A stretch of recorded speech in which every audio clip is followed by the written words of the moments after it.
Assalamualaikum warahmatullahi wabarakatuh dan salam Malaysia Madani. Apa khabar penonton? Apa kata anda mulakan pagi anda, pagi hujung minggu hari Ahad ni dengan bersiaran bersama kami dalam Selamat Pagi Malaysia. Hari ini saya Munawar Azmi bersama dengan rakan pengacara saya. Saya Syafiqah Isha bersiaran secara langsung dari studio N1 Wisma Berita Angkasa Puri Kota Media sehingga jam 10 pagi ini. Ada pelbagai topik menarik. Pastinya hari ini kita nak berikan tumpuan mengenai isu pencen. Ini satu isu hangat ni. Tapi itu akan kita bicarakan sebentar sahaja lagi. Tapi kita nak mulakan terlebih dahulu. Ini dia sumbangan asas rahmah STR 2024 bayaran fasa pertama bermula esok Isnin 29 Januari di mana 82 juta penerima dan pembayaran dibuat kepada penerima berdaftar secara berperingkat dan ianya akan dikreditkan ke dalam akaun bank atau tunai melalui Bank Simpanan Nasional. Dan perkara ini satu inisiatif yang sangat dekat kepada masyarakat khususnya bagi membantu rakyat menangani peningkatan kos sara hidup dan peruntukan fasa 1 ini bertambah 26% kepada 2.1 bilion ringgit dan kita ingin kongsikan kepada anda pecahan berkenaan sumbangan tunai rahmah ini iaitu RM500 untuk isi rumah berpendapatan RM2,500 dan ke bawah, RM100 hingga RM300 untuk isi rumah berpendapatan RM2,501 sehingga RM5,000 dan RM150 untuk warga emas tiada pasangan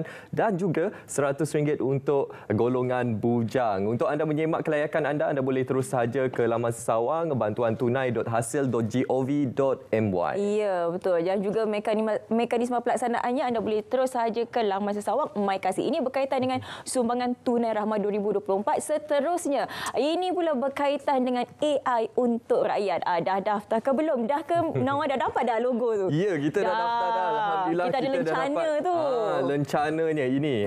Kalau anda daftar dan juga mengisi soalan-soalan yang dikemukakan di laman sawang ini, anda akan mendapat lencana seumpama ini iaitu AI Aware, iaitu kesedaran dan juga AI Appreciate untuk kita menghargai. Jadi kita nak berkongsi sedikitlah apa antara informasi penting berkenaan dengan AI untuk rakyat ini ialah program pembelajaran kendiri dalam talian yang direka untuk meningkatkan kesedaran orang ramai tentang kecerdasan buatan dan ia bertujuan untuk memberi penjelasan tentang AI ini kepada semua lapisan masyarakat dan program ini dibahagikan kepada dua bahagian iaitu kesedaran AI atau dikenali sebagai AI Aware dan hargai AI ataupun AI Appreciate. Jadi kenalah baca dan juga lihat video yang telah pun disediakan dan selepas itu ada beberapa soalan yang perlu dijawab supaya kita tahulah anda membaca dan juga melihat video tersebut. Tapi jangan risau, tak susah pun soalan-soalannya. Betul, soalan tak susah pun sebab apa? Sebelum kita menjawab soalan tersebut akan disediakan video-video yang interaktif, yang menarik dan juga informasi-informasi dari gambar rajah dan sebagainya dan itu akan membantu kita untuk membuat ataupun menjawab soalan. Dekat sini sebenarnya banyak soalan lazim yang anda boleh ketahui. Jadi kita nak seru seluruh rakyat Malaysia untuk bersama-sama kita mendaftar bagi AI untuk rakyat. Okey, seterusnya ingin juga kami kongsikan bersama dengan anda mengenai bantuan awal persekolahan 2024. Ianya dilaksana bertujuan untuk meringankan beban pembelanjaan persekolahan pada awal tahun yang ditanggung oleh ibu bapa. Jadi penyaluran bermula pada 11 Januari 2024 murid tahun 1 hingga tingkatan 4 setaraf sesi persekolahan 2023-2024. Jadi ianya melibatkan 11,860 sekolah, SK dan SBK dan juga lain-lain serta 4,680,085 murid dan ianya melibatkan sebanyak RM12,750. Wow, banyaknya peruntukan yang diberikan. Tapi kalau sebab kita boleh saksikan apa kenyataan yang diberikan oleh Yang Berhormat Menteri di mana penyaluran ini tidak boleh digunakan ataupun tidak boleh dipotong untuk membayar yuran PIBG.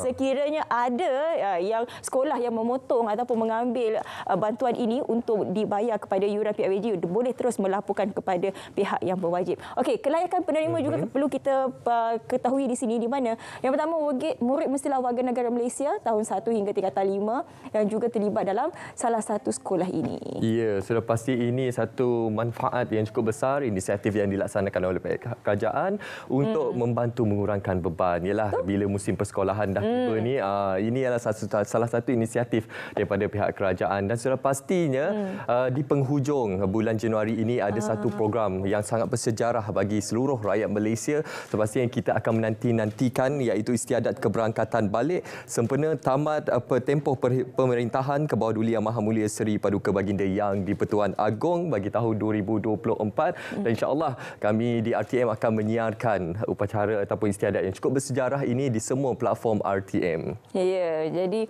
kalau kita boleh saksikan juga kepada mereka yang berada di Kuantan, bolehlah beramai-ramai yang berada di Pangkalan Udara TUDM Kuantan pada 10.30 pagi. Jadi rakan-rakan kita yang terlibat dalam memuliakan keberangkatan balik ini telah pun berada di lokasi masing-masing. Ya, ada beberapa lokasi sebenarnya yang akan menjadi tumpuan kita untuk istiadat yang sangat bersejarah ini. Jadi kita harapkan semua rakyat Malaysia berada di depan kaca televisyen untuk kita menyaksikan istiadat bersejarah ini, ataupun anda boleh saksikan melalui media sosial Berita RTM, ataupun nak mudah lagi melalui aplikasi RTM Klik. Jadi sekarang ini kita nak saksikan sedikit bingkisan bagaimana persediaan kru RTM dalam istiadat yang bersejarah ini, iaitu istiadat keberangkatan balik sempena tamat tempoh pemerintahan ke bawah Duli Yang Maha Mulia Seri Paduka Baginda Yang di-Pertuan Agong.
We are the lanes with the sharpest claws of all.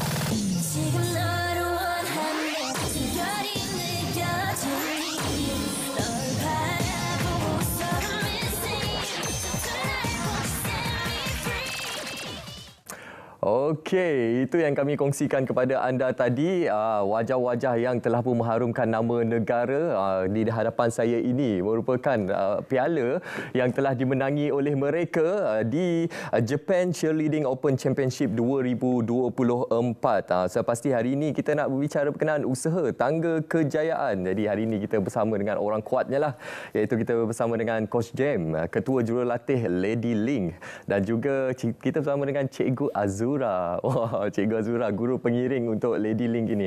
Okey, untuk permulaannya ni, kita nak berbicara berkenaan dengan kategori yang telah dimenangi oleh Lady Ling di peringkat antarabangsa ini. Coach. So, jadi I will explain lah macam mana form team ini form. So, sebab sebenarnya Links ni dia ada 3 team. Dari level 0, level 1 and level 2. Oh. Ya, dia ada 3 team. Lepas tu jurulatih dia akan buat selection. Akan pilih satu hari buat selection. And after selection, we will pick the best of to represent Links untuk Japan. Ya. So, program ni selama 2 bulan. Ya, sebelum training ni selama 2 bulan. Lepas tu komitmen mereka pun kalau dah near competition, their training will be 4 hari dalam 1 minggu. 4 hari dalam 1 minggu. Okey, tadi kita tengok ada berapa ramai sebenarnya kumpulan dalam Lady Ling ni? Lady Ling ni sekarang dia ada 13 orang. 13 orang. Yang mewakili Malaysia ke Jepun tu 13 orang tu tadi lah. 13 murid. Range umur pula? Umur dia dari umur 9 hingga 11. 9 hingga 11 tahun. Okey, Cikgu Azura, mesti bangga Cikgu Azura dengan pencapaian yang sangat membanggakan kita semua rakyat Malaysia ni. Jadi bagaimana macam Cikgu cakap tadi, persediaannya 2 bulan sebelumnya. Jadi dari segi latihan pula, ialah kita faham kanak-kanak ataupun mereka semua ni bersekolah lagi. Jadi latihan tu dilakukan bagaimana? Di sebelah petang ke? Latihan dilakukan pada hujung minggu, pada Sabtu dan Ahad, dan closer to the date, kita ada buat latihan intensif pada waktu malam dan petang jugalah. Wow, cukup menarik sekali. Saya rasa ini bukan kejayaan pertama untuk Lady Ling ataupun untuk sekolah Kebangsaan Bukit Damansara Cheerleading.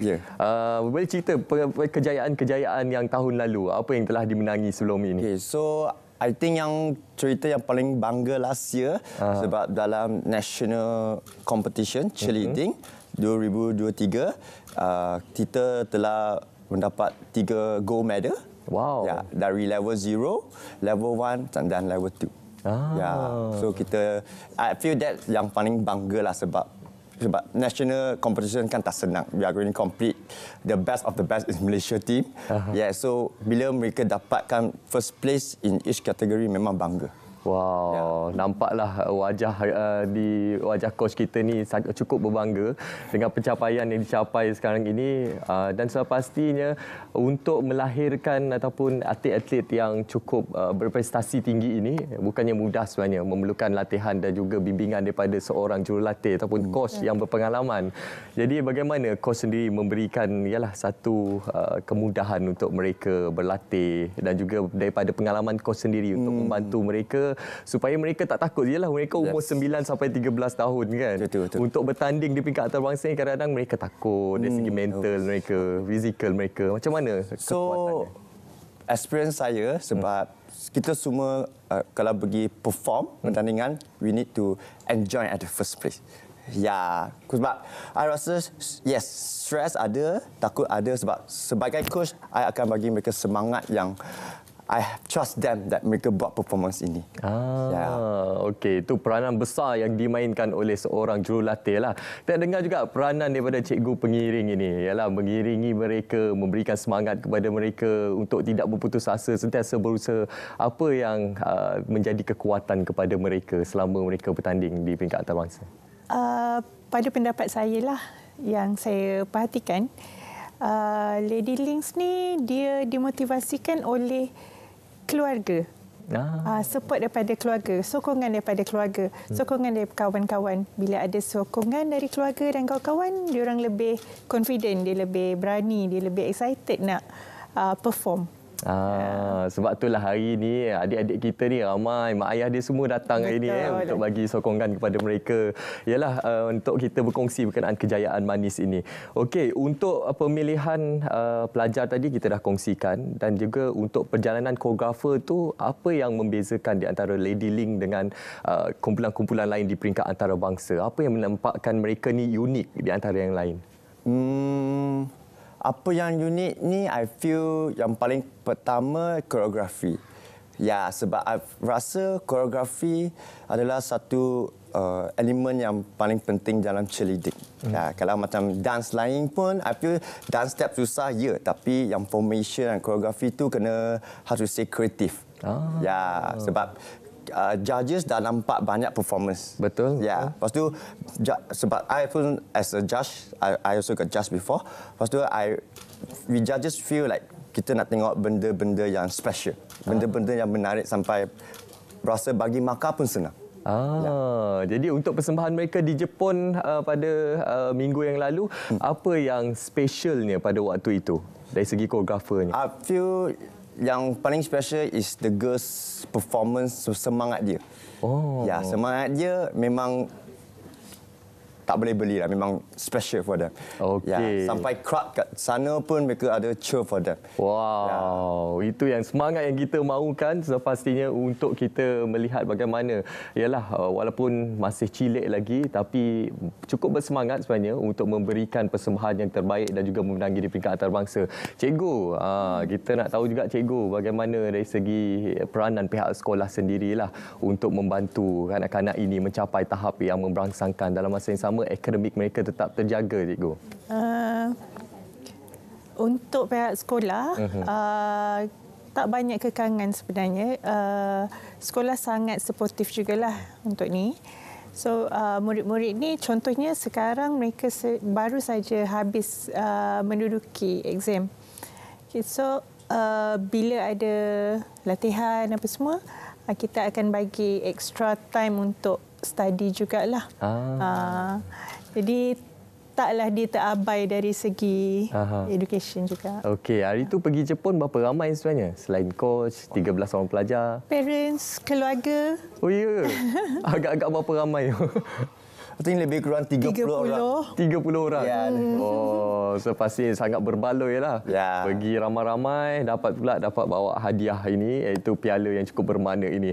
Okey, dalam banyak-banyak negara yang bertanding di peringkat Jepun tu tadi, di peringkat antarabangsa tu, negara apa yang paling memberikan saingan yang sengit, yang coach sendiri lihat macam wow, kita kena lawan ini? I rasa dalam pertandingan, yes, it's about competition. But I also feel like kita kena fikir the kids dulu. Apa yang mereka, what the coaches can push them. Ya, memang ya, nak pergi negara tu just nak menang country itu. Tapi for me, sebab I believe dalam competition, dia ada journey. Ya, as long kita enjoy the journey, kita train dengan stress free, baru budak-budak akan achieve more. Itu my goal. Ya. Okey, Jepun sudah ditawan. Jadi selepas ini, perjalanan selepas ini apa lagi? Mungkin ada championship lain?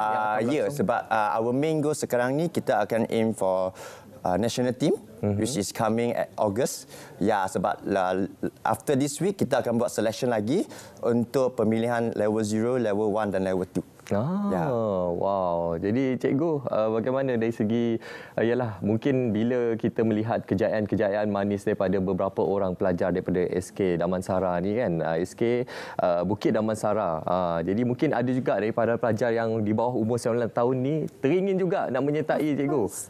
Jadi mungkin ada sedikit kata-kata nasihat cikgu kepada mereka lah yang turut terinspirasi dengan kejayaan manis ini. Untuk saya, siapa yang berminat, cuba. Benda ni dia kena cuba. Kalau tak cuba, you tak tahu you boleh buat ke tidak. Itu paling utama, cikgu. Betul. Kena berani cuba. Push yourself. Dah take the first step, then baru you tahu you boleh buat ke tak, susah ke senang. Pergi dulu, cuba dulu. So, siapa yang ada minat, datang. Kita akan buat selection next week. Next week. Jadi siapa yang berminat datang. Selection tu dekat mana tadi? Dekat sekolah. Dekat sekolah juga. Dewan. Oh, dia terbuka untuk hanya pelajar SK Bukit Damansara saja. Ya. Okey. Coach, mungkin ada sedikit kata-kata penghargaan lah kepada ibu bapa yang memberi sokongan, kepada semua pihak yang membantu kejayaan Manis ini. Okay, so first I want to say thank you so much yang cuma ibu bapa yang untuk mencari sponsor.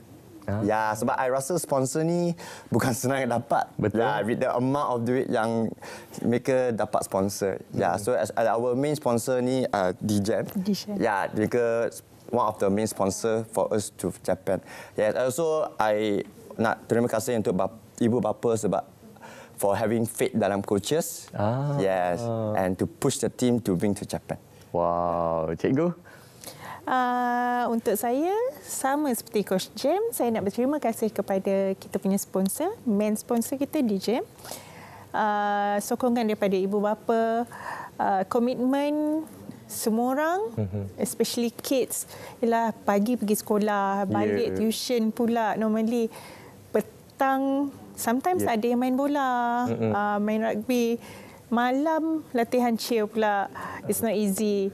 So saya memang sangat berterima kasihlah kepada semua, kepada parents, kepada keluarga juga yang memberi sokongan dan bantuan. Okey, saya mewakili rakyat Malaysia berterima kasih kepada kumpulan Lady Ling sebab mengharumkan nama Malaysia di pentas antarabangsa. Ini merupakan satu hadiah untuk kita semua, hadiah di awal tahun baharu ini, dan semoga selepas ini banyak lagi kejayaan yang akan dilakar. Dan terima kasih kita ucapkan kepada Coach Jem yang merupakan ketua jurulatih Lady Ling dan juga Cikgu Azura, guru pengiring Lady Ling. Okey, sekarang ni kita nak ajak penonton, kita nak saksikan satu lagi cheerleading daripada mereka. Jom sama-sama kita saksikan persembahan istimewa ini. Let's stay back or you're bound to get scratched. LYNX, yeah, time to flex.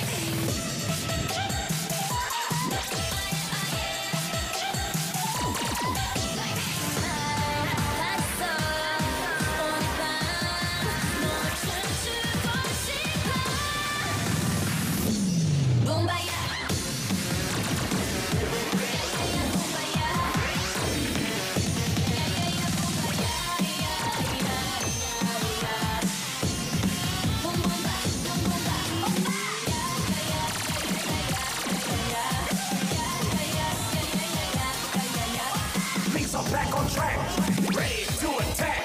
Let the world know that the links are back. Links gonna let you out. Links gonna let you out. Links looking for a hunt, and we found it now.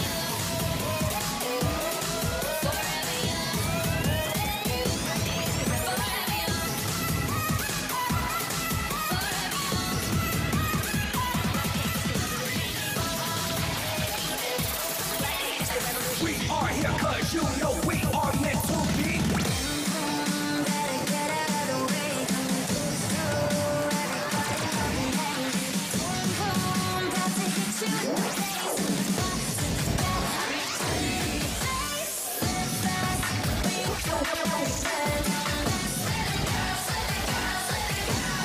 Yeah, we are the lanes with the sharp claws of raw. 지금 너를 원하는 순간이 느껴져 널 바라보고서도 missing Tonight won't set me free LYNX. I know the city's called.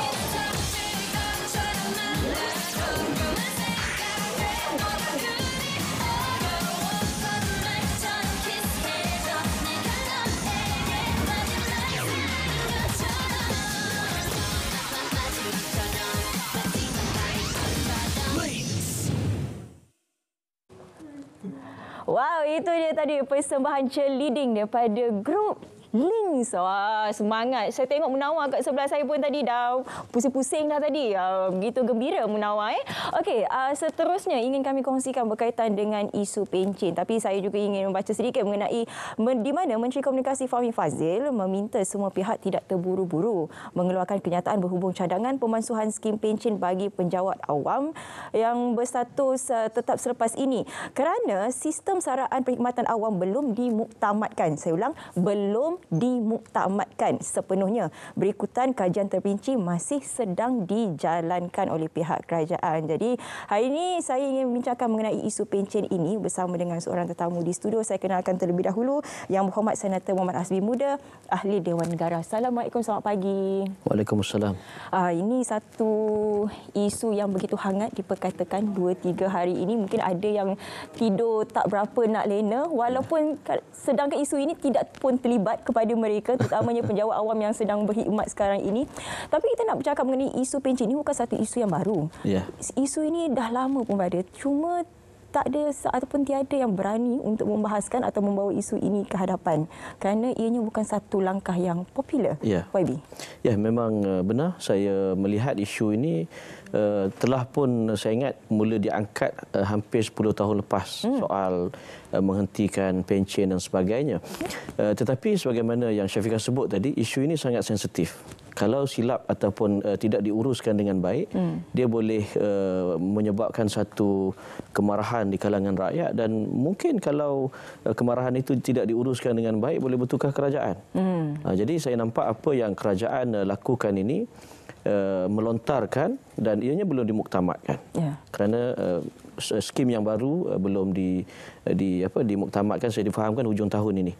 Tetapi saya ingat usaha ataupun lontaran itu penting supaya rakyat bersedia. Tetapi bagi penjawat awam yang sedia ada, mereka tidak perlu bimbang kerana hak mereka untuk menerima pencen itu tidak akan dinafikan. Ini cadangan ini saya ingat hanya terjejas, hanya melibatkan mereka yang pelantikan baru, maknanya yang akan datanglah. Dan sudah tentulah yang paling penting ialah kerajaan perlu menjelaskan kepada rakyat, khususnya mereka yang berminat ke perkhidmatan awam ini tentang kenapa rasional keputusan itu diambil. Ya, saya juga ingin bertanya rasional kerana kita kena melihat kepada dua belah pihak, di pihak rakyat dan juga di pihak kerajaan. Di pihak rakyat mungkin sekarang ini ada yang menganggap bahawa kenapa perlu dihapuskan pencen itu sedangkan pencen itu dianggap sebagai hadiah kepada penjawat awam setelah mereka bertungkus lumus dalam mentadbir atau menguruskan kerajaan ini. Tapi di pihak kerajaan pula kalau kita lihat kepada bebanan hutang ini mungkin terlalu tinggi. YB. Ya, saya nampak kekangan yang paling besar ataupun faktor utama reformasi fiskal ini nak diadakan ialah kerana tanggungan kewangan itu yang semakin membengkak. Dan kalau ianya tidak diuruskan ataupun kalau tak ada reformasi fiskal dalam isu ini, kita akan hadapi masalah yang besar. Umpamanya kalau kita tengok dalam hasil kerajaan lebih kurang 292 bilion setahun, sebahagian besar itu, bukan sebahagian besar, memang kesemuanya itu memang pergi kepada perbelanjaan mengurus. Dan daripada perbelanjaan mengurus, yang terbesar sudah tentulah belanja emolumen 92 bilion.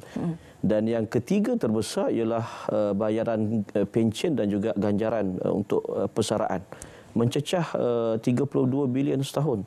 Jumlah ini saya ingat hampir 2 kali ganda berbanding dengan 10 tahun yang lalu.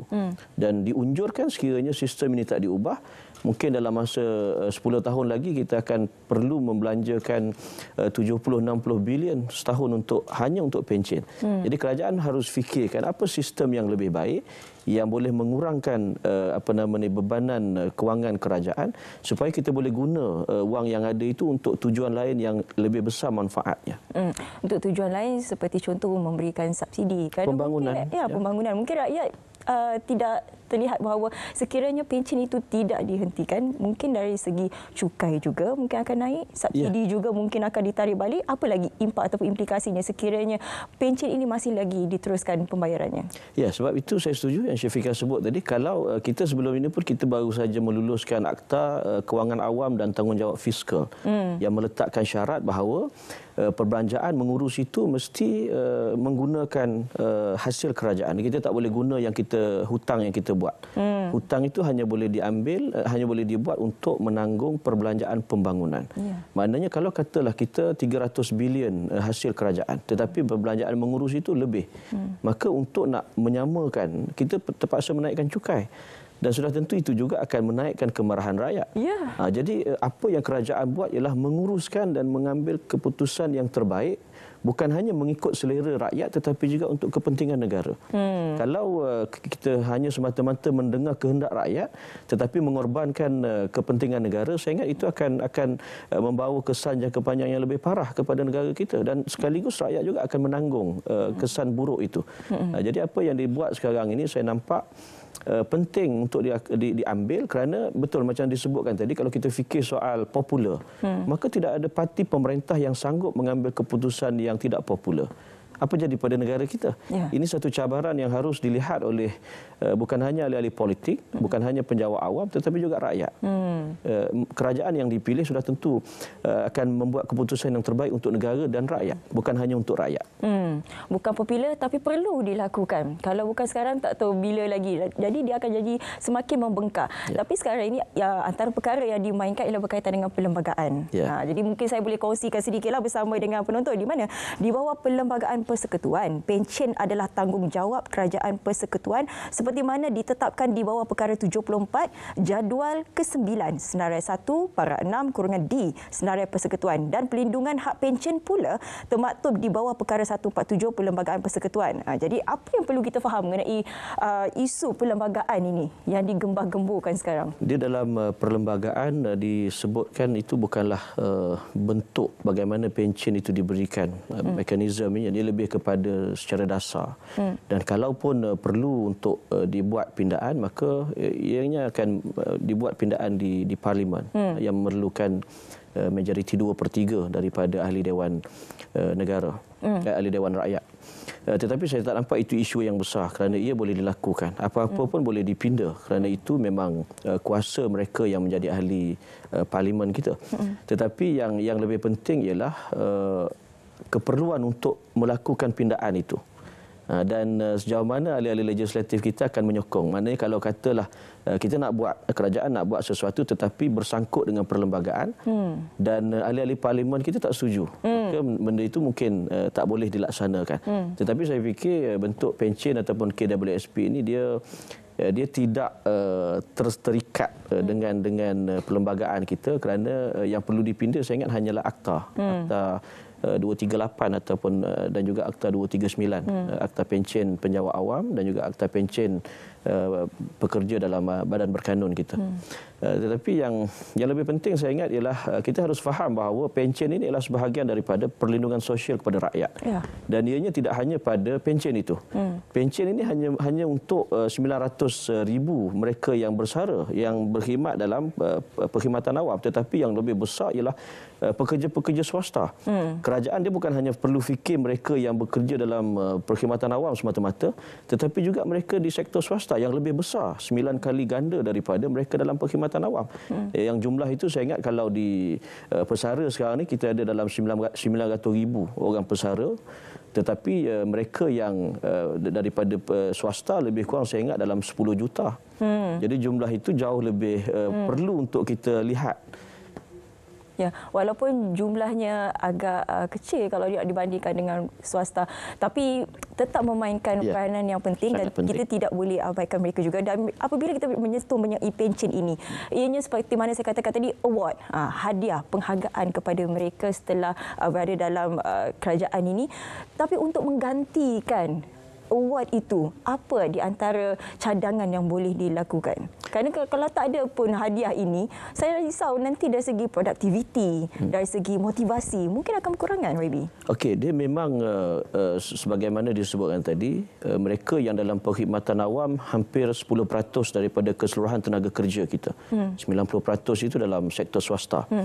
Dan sebenarnya skim perkhidmatan awam ini masih dilihat sangat menarik, sangat menggiurkan. Saya pun kalau saya balik pada zaman baru fresh grad, saya akan pilih perkhidmatan awam sebab banyak kemudahan yang kita dapat. Umpamanya selain daripada gaji pokok, kita ada imbuhan tetap perumahan, imbuhan tetap khidmat awam. Kita ada bantuan imbuhan sara hidup. Itu ramai cari pasangan orang kerja government. Ya, itu baru allowance tetap. Saya ingat ada 6 item untuk yang tetap saja. Yang allowance yang tak tetap, umpamanya allowance makan, allowance lodging, allowance macam-macam. Kita berpindah pun ada allowance dan sebagainya. Kemudahan hospital. Saya ingat kalau nak dilistkan lebih daripada 10, lebih daripada 15 kemudahan yang penjawat awam dapat berbanding dengan mereka yang bekerja di sektor swasta. Itu satu.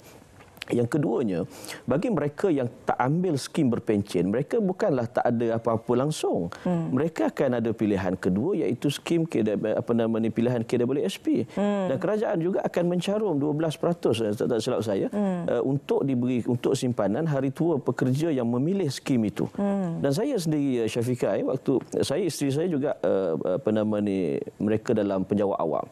Bila diberi pilihan, isteri saya minta sepandangan saya menasihatkan untuk ambil skim KWSP. Okey. Kerana saya nampak kelebihan. Kita adalah sikit pengalaman belajar dalam ekonomi. Saya nampak kalau kita pandai menguruskan kewangan kita, skim KWSP itu sebenarnya lebih fleksibel, lebih baik dan banyak kelebihan-kelebihannya. Saya ambil contoh satu umpamanya. Kalau mereka yang mungkin merancang untuk tidak pencen sampai 60 tahun dalam perkhidmatan awam. Dia ada jumlah yang besar walaupun baru 15 tahun dengan skim KWSP itu. Saya mengambil kembali apa YB katakan tadi, pengurusan keuangan. Itu. Itu kata kuncinya sebenarnya. Dengan kita nak menuju ke negara tua 2030, saya rasa kalau perancangan ekonomi atau perancangan keuangan itu tidak kukuh, bagilah apa sahaja inisiatif, imbuhan, hadiah, mungkin tidak akan mencukupi. Jadi perlukah sebenarnya pengurusan keuangan ini bukan juga kata diajar untuk dia dewasa, susah pula nak diajar YB. Tapi perlu diperkenalkan modul itu seawal daripada mereka mula bekerja. Ya, itu saya bangkitkan, saya ingat 8 bulan yang lepas di Dewan Negara. Okey. Literasi kewangan ini memang ada di peringkat sekolah rendah, sekolah menengah tu ada. Tetapi tidak begitu menyeluruh. Jadi macam contoh, saya pernah cadangkan mereka anak-anak pelajar sekolah yang dapat BAP ni, cikgu-cikgu ataupun sekolah trace balik 150 yang mereka dapat pada awal persekolahan itu ke mana mereka belanjakan. Sebagai contoh untuk kita mendidik mereka. Dan memang umpamanya dah khutbah Jumaat, perlu ditekankan mungkin 4 bulan sekali pengurusan kewangan itu harus ditekankan oleh khatib yang berkhutbah, kerana mereka akan wajib pergi dengar khutbah kan. Dan saya nampak memang sebab itu ada cadangan juga di kalangan rakan-rakan bahawa kalau kita nak menghentikan pencen ini, kita mungkin boleh mulakan dengan mereka yang grade 41 ke atas. Mereka yang bawah 41 yang mungkin staf sokongan dan sebagainya ini kita kekalkan dulu. Mereka kita tahu sebahagian yang mungkin kurang dari sudut pengurusan kewangan ini mungkin dalam kelompok itu, contohlah. Jadi saya nampak mungkin kerajaan boleh pertimbangkan penamatan skim pencen ini dibuat secara beransur-ansur. Dalam Islam itu disebut tadarruj, secara berperingkat-peringkat supaya mereka itu dapat yang mungkin yang grade profesional ini mereka dah ada mungkin kefahaman yang lebih baik dari sudut literasi kewangan, tetapi bagi mereka yang bawah 41 itu kita mesti dedah dan didik dulu dengan lebih mendalam tentang pengurusan kewangan supaya kalau mereka pilih skim pencen itu wang yang mereka dapat itu tidak dihabiskan dalam masa 3 tahun pertama. Itu ancaman atau cabaran kita lah. Betul. Seperti mana tadi juga YB Fahmi Fadil mengatakan jangan terburu-buru untuk mengeluarkan sebarang kenyataan kerana perkara ini ataupun isu ini masih lagi dipertimbangkan, belum lagi dimuktamadkan. Tapi mungkin YB ada sedikit pesanan supaya isu ini tidak dipolemikkan? Ya, sudah tentu. Saya berharap khususnya mereka-mereka dalam kepimpinan politik, mereka-mereka yang menjadi tokoh masyarakat tidak segera menjadikan ini isu politik sangatlah. Kerana ini ialah soal reformasi fiskal penting untuk negara. Dan memang sebenarnya kalau kita macam kita lah, kalau kita nak seorang yang sakit, kita nak kembali sihat, dia terpaksa ambil ubat yang pahit. Dan memang negara kita sekarang ni dari sudut fiskal kita masih sakit dengan hutang dan jaminan liability negara 1.5 trilion, kita bukan sihat. Dan untuk itu, untuk menjadi sihat kembali, kita perlu ada perkara-perkara yang mungkin pahit bagi kita, tetapi penting untuk negara dan penting untuk ahli-ahli politik. Jangan menangguk di air keruh. Jangan mengambil kenyataan-kenyataan yang popular semata-mata untuk mendapat kredit politik, tetapi akhirnya yang akan disalahkan ialah kerajaan. Kita fahamlah sentimen rakyat itu dia tak suka benda-benda begini, sensitif. Tetapi kita harus memberikan ruang untuk mendidik rakyat apa yang terbaik kepada rakyat. Itu penting. Betul. Jadi seperti mana juga saya warawaskan sekali lagi, perkara ini masih belum dimuktamadkan, walau bagaimanapun sebarang cadangan mungkin boleh diberikan kepada pihak kerajaan untuk bagaimana sebenarnya untuk kita mendapatkan mekanisme terbaik. Satu cadangan yang cukup baik juga daripada YB tadi, mungkin boleh secara beransur-ansur atau secara bersasar. Di sini pun bersasar juga perlu dilakukan. Terima kasih saya ucapkan sekali lagi YB Senator Muhammad Hasbi Muda, ahli Dewan Negara, kerana sudi bersama dengan kami hari ini. Terima kasih YB. Terima kasih juga. Okey, seterusnya kita nak ke cerita pagi pula. Ini cerita pagi Pulau Pinang, Sulaman Kebaya Mini. Terus saja bersama dengan rakan pelapor kita di sana, Hamizah Mansur. Silakan. Terima kasih rakan setugas di Angkasa Puri. Assalamualaikum dan selamat pagi kepada semua penonton. Selamat pagi Malaysia. Cerita pagi dari Pulau Pinang yang saya kongsikan untuk anda pada hari ini adalah Sulaman Kebaya Mini. Sulaman kebaya sebenarnya tersembunyi keunikan dan keindahan dari segi jahitannya dan corak yang dihasilkan oleh penyulam itu sendiri. Tapi yang menariknya hari ini adalah keunikan itu diceritakan atau diframekan dalam satu gambar untuk dipamerkan tetapan umum dan juga boleh diperagakan ke atas permainan anak patung. Untuk mengetahui lebih lanjut lagi berkenaan Sulaman Kebaya Mini, bersama saya pengurus dan guru Sulaman Kebaya Nyonya Puan Kariah Kazali. Assalamualaikum Puan. Waalaikumsalam warahmatullahi. Okey, boleh Puan kongsikan kepada penonton bagaimana tercetusnya idea untuk menghasilkan kebaya mini?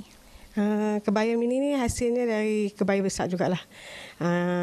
Sebenarnya produk saya ni untuk kebaya besar ni agak lama, makan masa panjang. Jadi kita cuba buat kebaya mini untuk hasilkan produk yang banyak lah.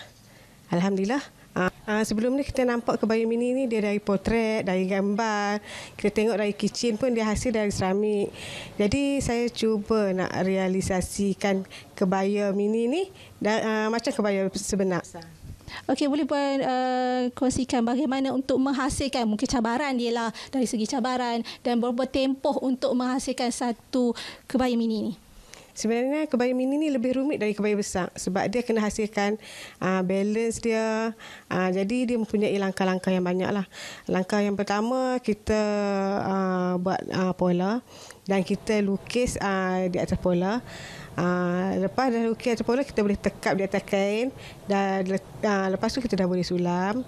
Dan habis kita dah sulam, kita boleh potong dalam bentuk yang kita dah dulu buat pola tadi dan kita cantum. Lepas tu kita boleh bingkaikan lah. Kalau dia boleh siap satu unit tu 3 jam. Penyulam mempunyai motif-motifnya sendiri dan Puan bagaimana motif yang Puan bawakan? Saya lebih kepada motif flora dan fauna.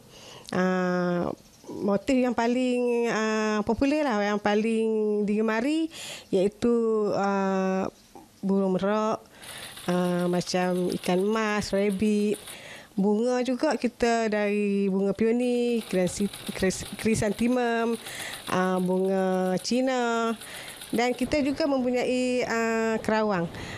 Banyak jenis kerawang seperti kerawang honeycomb, kerawang spider dan yang satu paling cantik sekali bagi saya kerawang awal kerusi. Okey, dari segi permintaan lah dan pasaran, bagaimana permintaannya Sulaman Mini ni? Selama 2007, start saya buat 2007 sampai kini, seluruh Malaysia dah tempah dengan saya. Saya juga dah pasarkan seluruh Malaysia ni pada customer galeri-galeri. Dan hujung tahun lepas, saya ada ke Singapura lah untuk satu event dengan Kaftangan Malaysia. Jadi di sana saya dapat tempahan jugalah. Alhamdulillah, produk kebaya mini ni dah sampai ke antarabangsa. Alhamdulillah. Okey, untuk meneruskan lagi kraft tangan ini atau hasil tradisi kita inilah, apakah usaha yang dilakukan oleh pihak Puan untuk mengekalkan tradisi ini? Di kesempatan inilah saya ingin mewawarkan kepada belia-belia yang berminat agar dapat join saya lah untuk belajar dan kita akan hasilkan seni-seni warisan ni yang dah hampir pupus di Malaysia. Dan mungkin Puan dah ada kelas yang telah Puan lakukan?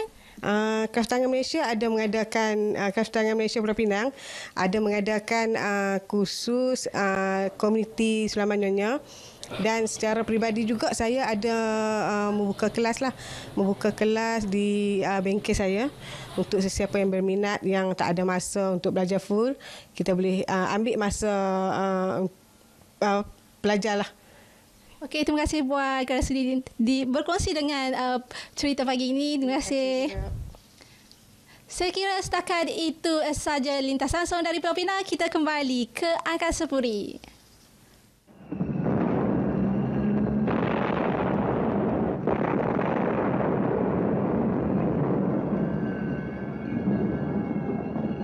اللهم إنا نجعلك في نحور أعدائنا ونعوذ بك من شرورهم اللهم بدد شملهم وفرق جمعهم وشتت كلماتهم وزلزل أقدامهم وسلط عليهم كلبا من كلابك يا قهار يا جبار يا منتقم يا الله يا الله يا الله اللهم يا منزل الكتاب يا مجري السحاب يا هازم الأحزاب اهزمهم اهزمهم اهزمهم وانصرنا عليهم Ya Allah, kami letakkan kamu di batang leher musuh-musuh kami dan kami berlindung denganmu dari kejahatan mereka. Ya Allah, hancurkan kumpulan mereka. Ya Allah, pecahkan pakatan mereka. Ya Allah, leburkan pendirian mereka. Ya Allah, musnahkan langkah mereka. Cengkamkan anjing-anjingmu kepada mereka.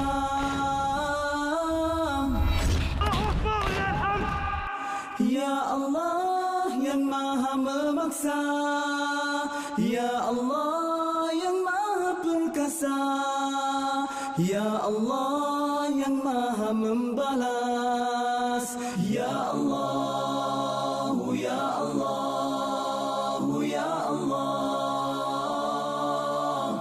yang turunkan kitab, yang gerakkan awan, yang tewaskan tentera Ahzab.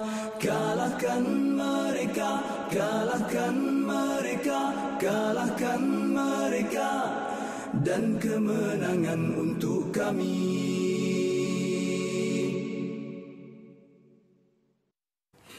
Okey, kembali bersama kami dalam Selamat Pagi Malaysia. Penonton, untuk segmen yang seterusnya, kita akan berbicara berkenaan dengan bagaimana usaha para akademik ini untuk menjalankan penyidikan dan juga inovasi yang mampu memberikan manfaat dan juga mampu meningkatkan taraf hidup komuniti, khususnya komuniti pesisir pantai. Jadi hari ini kita cukup besar hati sebenarnya. Kita bersama dengan Profesor Datuk Dr. Mazlan Abdul Ghaffar yang merupakan Naib Chancellor Universiti Malaysia Terengganu. Assalamualaikum, Datuk. Waalaikumsalam. Dan juga kita juga bersama dengan Dr. Muhammad Fazrul Hisam Abdul Aziz, pensyarah penyelidik teknologi perikanan Universiti Malaysia Terengganu. Selamat datang. Terima kasih. Okey, sepastinya untuk permulaannya ini kita nak berkongsikan ialah Datuk sendiri mempunyai banyak pengalaman, khususnya ialah kita menjana satu penyelidikan dan juga inovasi-inovasi baru yang dapat memberikan manfaat kepada masyarakat ataupun komuniti khususnya di pesisir pantai. Pastinya ada yang ingin dikongsikan, Datuk, daripada pengalaman yang cukup luas ini, Datuk. Okey, terima kasih. Pertamanya saya nak ucapkan terima kasih kepada pihak RTM kerana memberi slot Selamat Pagi Malaysia pada UMT pada pagi ini dan menyentuh mengenai peranan UMT kepada komuniti nelayan ini memangnya satu perkara yang bukan barulah. Sejak tertubuhnya UMT ini pun dia punya DNA asalnya adalah Fakulti Perikanan kan, dan Sains Samudra. Jadi sejak 20 tahun yang lepas pun, yang lampau pun pihak penyelidik UMT yang dulunya bukan UMT KUSTEM kan, telah berkecimpung bersama komuniti nelayan terutamanya di STIU contohnya kan, yang telah banyak memberi impak. Walaupun pada masa tersebut penyelidik ini dia lebih tertumpu pada R&D, research mereka. Tapi hasil daripada research tersebut kan dengan cara tak langsungnya telah ditransfer pada komuniti pada waktu itulah. Jadi itu adalah daripada segi yang dalam keadaan biasa yang mana penyelidik terlibat secara langsung di tapak penyelidikan bersama dengan komuniti. Jadi sekarang ini di bawah wawasan baru KPT yang mana pihak KPT sendiri melihat perkara ini amat serius, benar-benar tinggi, yang mana hasil-hasil penyelidikan yang berlaku di universiti tersebut seharusnya keluar kepada komuniti dan untuk kebaikan dan benefit komuniti lah, as a beneficial receiver, hasil-hasil tersebut yang memberi kepada perubahan pendapatan. Jadi bukan sahaja untuk assimilate the knowledge kepada ni, tapi pihak universiti juga harus memantau impak selepas beberapa tahun, misalnya ada perubahan pada pendapatan atau tidak. Ini adalah perkara yang perlu dilakukan melihat kesinambungan pada projek yang telah kita lakukan bersama komuniti. Jadi saya menganggap komuniti nelayan ni, ataupun sekarang kita tak nak panggil nelayan, konotasi yang negatif. Kita panggil pengusaha perikanan. Okey, komuniti pengusaha perikanan ni adalah medan di mana mereka bekerja itu adalah makmal. Makmal bagi penyelidik di UMT juga. Dan maksudnya dia bersama, macam Dr. Fazrul bersama saya hari ini, saya bawa kerana Dr. Fazrul ni bidang ni adalah perikanan dan mereka sebagai keluarga usahawan perikanan di sekitar Terengganu. Jadi itu adalah, dan disebabkan itu kita telah banyak melakukan inovasi. Kalau dulu nelayan artisanal kita panggil, dia bubunya sama. Di mana-mana pun sama. Tapi kita melalui penyelidikan yang dilakukan dalam universiti, UMT melakukan inovasi daripada segi bubu, pukat contohnya, kan, supaya bubu tersebut berlainan dengan apa yang bubu artisanal yang dipakai oleh nelayan, dan bubu tersebut harus dipahami konsepnya, kan, untuk menangkap, contohnya untuk menangkap sotong saja. Kan, bubu tu hanya masuk sotong saja, ataupun bubu yang telah diinovasi mereka bentuk untuk ketam saja, kan, ketam saja masuk, kan. Dia tak ada yang ikan lain masuk dan sebagainya, kan. Jadi kalau ikan pun ikan yang saiz tertentu saja yang boleh masuk, dan dianya boleh daripada segi kelestarian sumber. Kan, kita fikirkan kita tak nak sumber pupus misalnya, betul. Kalau tangkap yang kecil membazir contohnya, hanya ikan yang besar saja yang masuk contohnya, yang kecil lepas keluar. Dan itu adalah inovasi-inovasi yang sedang dilakukan dalam universiti lah.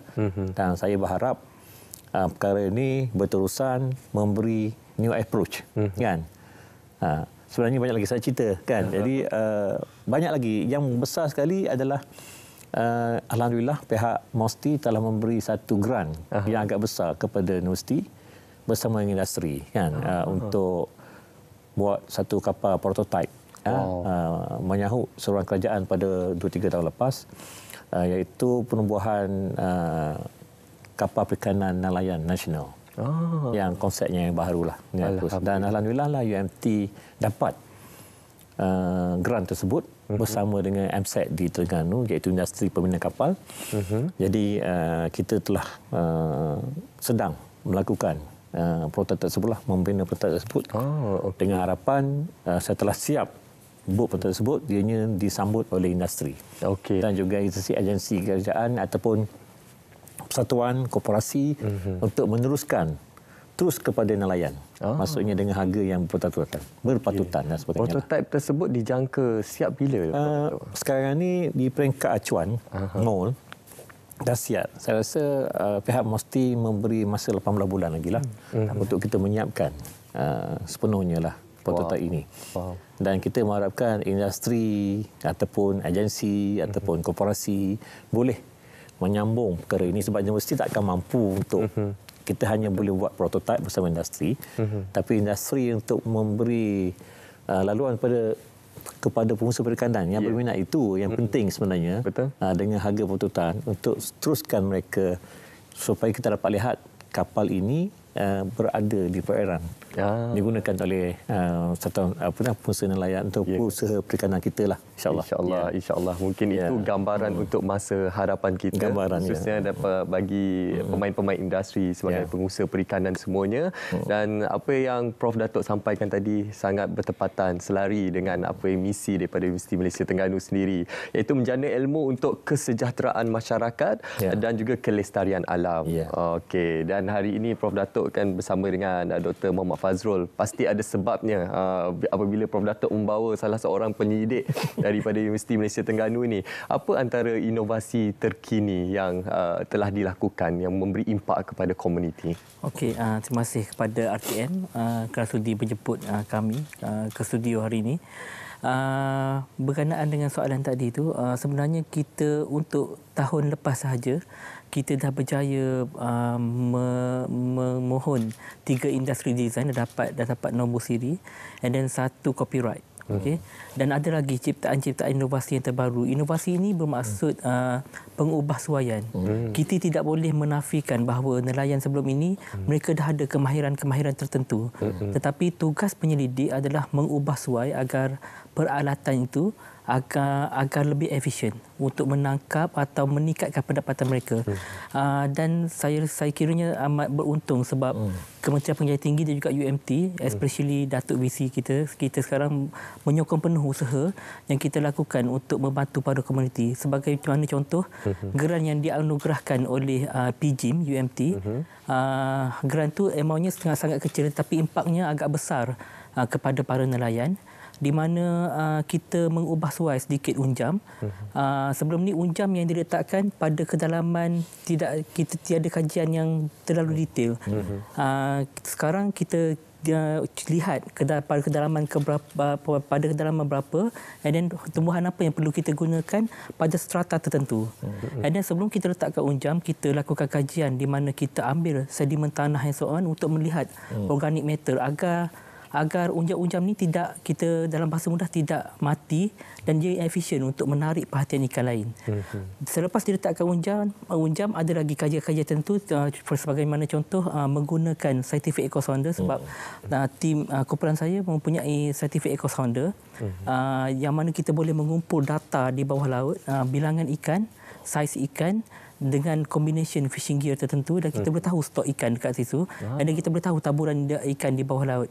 Itu yang pertama. Yang kedua, kita melihat impak kepada sosioekonomi. Adakah apa yang kita letakkan itu berhasil mampu membantu para nelayan? Kita tak nak ianya disia-siakan dan sekiranya tidak berlaku keberkesanan itu, mengapa? Jadi para saintis, tugas para saintis adalah memindahkan ilmu secara tidak langsung. Dan yang kedua, sebelum ini sebagaimana yang Datuk cakap tadi, nelayan dah banyak guna peralatan perikanan dan ada setengah peralatan perikanan yang digunakan itu terlalu efisien. Sebagaimana kajian saya, ada kita panggil bycatch ataupun tangkapan sampingan ataupun ikan baja. Antara ikan sasaran dan ikan baja 50-50. Jadi sekarang kita nak mengurangkan ikan baja itu di mana nelayan hanya mampu menangkap ikan matang sahaja. Di samping mampu meningkatkan hasil, dan yang kedua meningkatkan harga ikan, dan yang ketiga sekali kita nak kelestarian alam itu terjaga. Tu poin kita. Dan bila kita bercakap tentang bagaimana Datuk cakap tadi, usahawan perikanan, tak boleh lari dengan B40. Betul. Okey.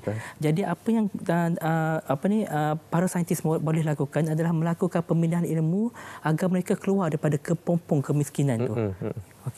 Okey, itu matlamat utamanya lah. Prof Datuk, kita yakin sebenarnya UMT telah menjalankan pelbagai penyidikan dan penyidikan itu diaplikasikan dalam komuniti dan matlamatnya cukup jelas untuk mengeluarkan mereka daripada kepompong kemiskinan dan juga untuk mereka menjana pendapatan. Namun apa sebenarnya dalam ruang lingkup ini, Prof Datuk, apa sebenarnya cabaran utama yang dilalui oleh pengusaha perikanan ini? Ialah kita sedia maklum dari aspek kemiskinan satu perkara dan juga dari aspek musim tengkujuh, mereka tidak boleh keluar ke laut. Jadi apa antara inisiatif lain, alternatif lain untuk mereka, Datuk? Ya, sebenarnya banyak inisiatif lain, kan? Apa yang paling penting sekali, kita mengharapkan supaya apa yang diusahakan oleh penyidik UMT kepada komuniti ini, ianya bersifat berterusan. Dia bukan bersifat sementara. Betul. Kalau macam habis grant, misalnya stop. Ya, kita tak nak macam tu.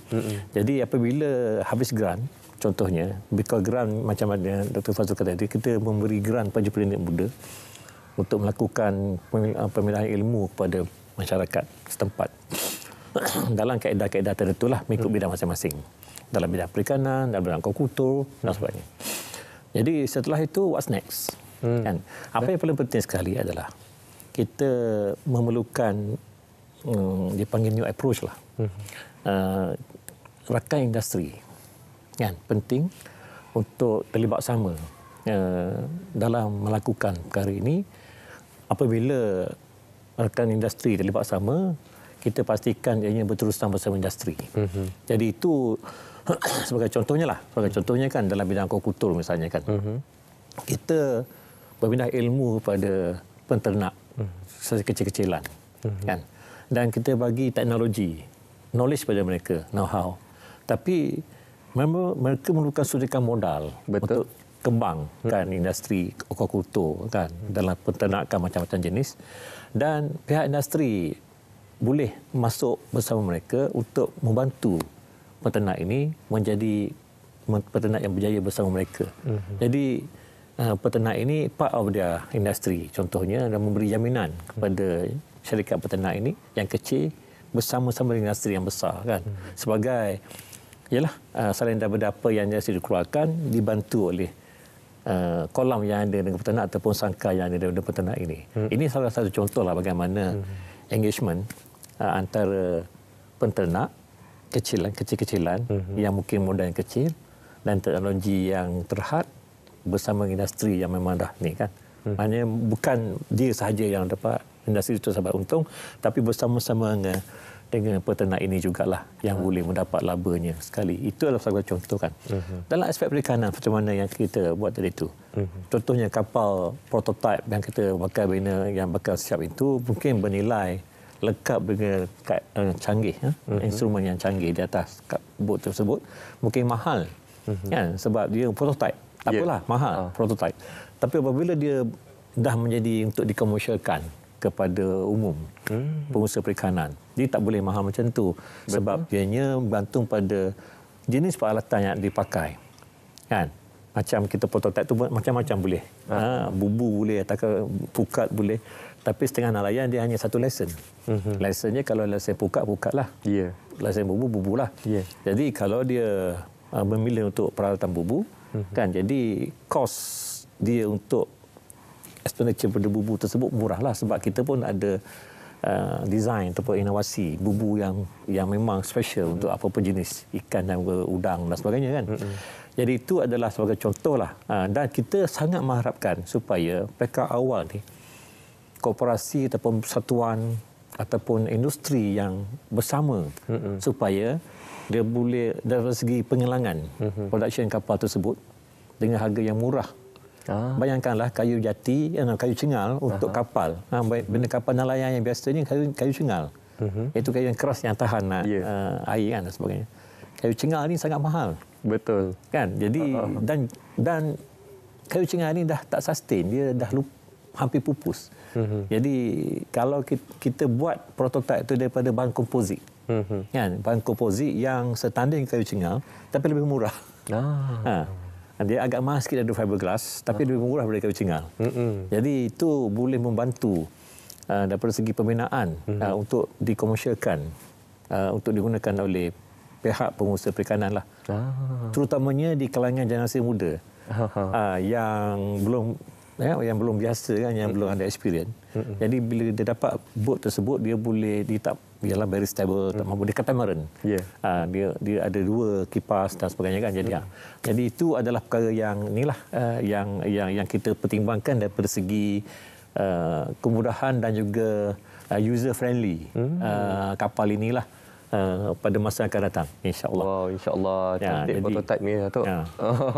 Okey, Doktor sendiri mungkin ada perancangan untuk jangka masa akan datang. Ialah dengan inovasi-inovasi yang ada seperti yang Doktor nyatakan tadi, inovasi ini adalah untuk kita menambah baik teknologi yang sedia ada untuk menjadikannya ia lebih efisien. Di apa perancangan matlamat secara peribadi dan juga untuk universiti sendiri untuk membangunkan masyarakat pesisir pantai ataupun pengusaha perikanan ini? Untuk permulaan, ya saya rasa yang paling sukar sekali adalah untuk mendapatkan kepercayaan para komuniti pesisir pantai. Itu yang paling penting sekali, sebab kita kena keluar, academician sendiri kena keluar daripada kepompong, bukan setakat penerbitan makalah saja. Betul. Kita kena mendekati para nelayan secara face to face. Okey, ketepikan soal pangkat, soal kedudukan and so on. Kita bekerjasama dengan mereka sebab tak nak kita kena terima hakikat bahawa nelayan adalah pemegang taruh utama kepada industri perikanan negara kita. Itu yang paling penting sekali. Dan ilmu yang mereka ada kalanya tidak terdapat di dalam makalah atau penerbitan ataupun penulisan. Sebagaimana contoh saya boleh berikan, ada kemahiran nelayan yang boleh mendengar suara ikan di dalam air.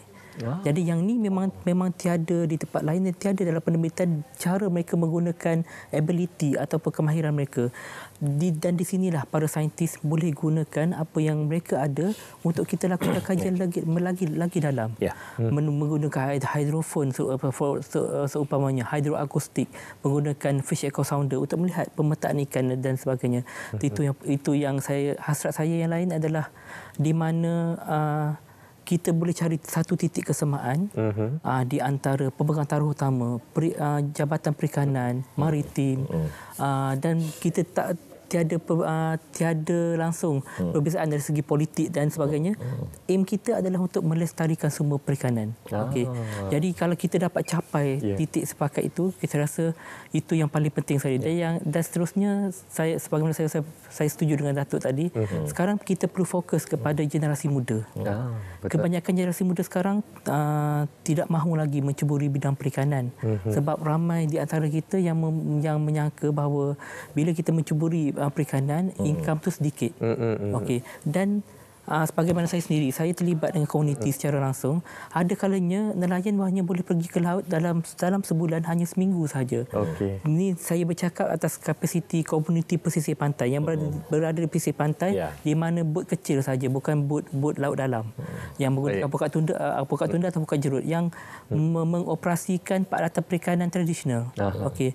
Jadi mereka ni yang paling terkesan sekali. Baik, sudah pastinya perkongsian ini sangat bermanfaat, khususnya bagaimana kita melihat bagaimana penyidikan ini membantu dari segi inovasi dan juga teknologi yang diguna pakai oleh masyarakat pesisir pantai, khususnya pengusaha perikanan. Saya suka bila Prof Datuk cakap tadi, kita jangan gunakan istilah nelayan lagi, tapi kita ubah kepada pengusaha perikanan, Prof Datuk. Khususnya untuk kita menarik minat generasi muda untuk meneruskan legasi ini, khususnya dalam industri keterjaminan makanan. Ini sahaja ruang yang kita ada. InsyaAllah di lain waktu nanti kita akan bercerita lagi berkenaan inovasi dan juga penyidikan yang dilaksanakan oleh Universiti Malaysia Terengganu. Terima kasih terucapkan kepada Profesor Datuk Dr. Mazlan Abdul Ghaffar, Naib Chancellor Universiti Malaysia Terengganu, dan juga Dr. Muhammad Fazul Hisam Abdul Aziz, pensyarah penyidik teknologi perikanan Universiti Malaysia Terengganu. Terima kasih Prof Datuk. Terima kasih Doktor. Terima kasih. Okey, sekarang ini penonton, kami akan membawa anda untuk kita menyaksikan satu pakej yang cukup istimewa, iaitu berkenaan warisan dan keistimewaan pakaian pengantin Puak Tutong. Terus saja bersama dengan rakan kita di Brunei Darussalam.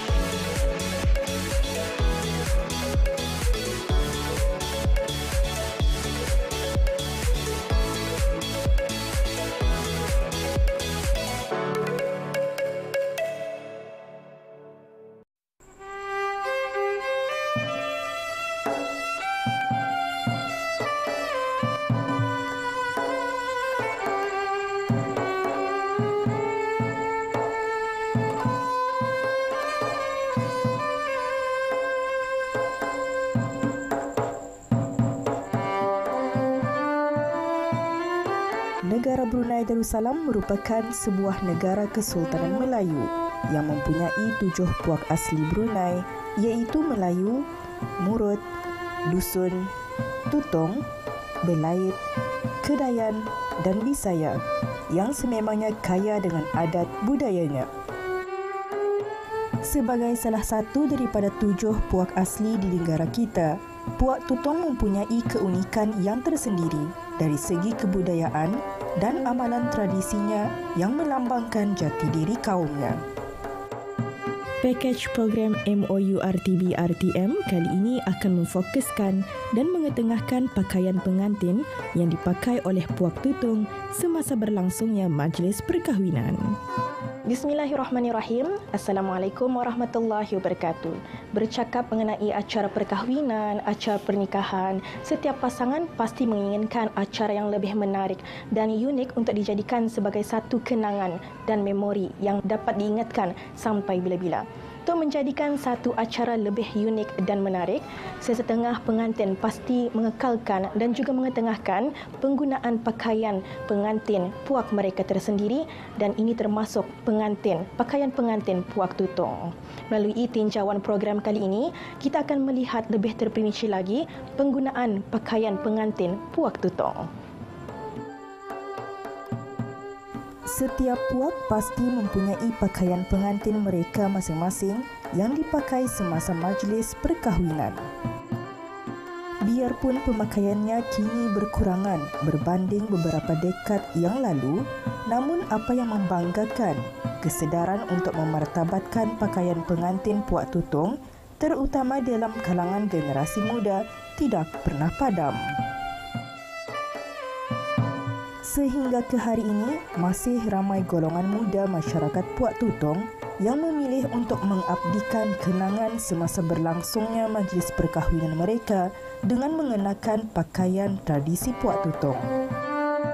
Bagi pengantin lelaki, lazimnya menggunakan pakaian cara Melayu lengkap, bersamping dan menggunakan bunga goyang pada songkok.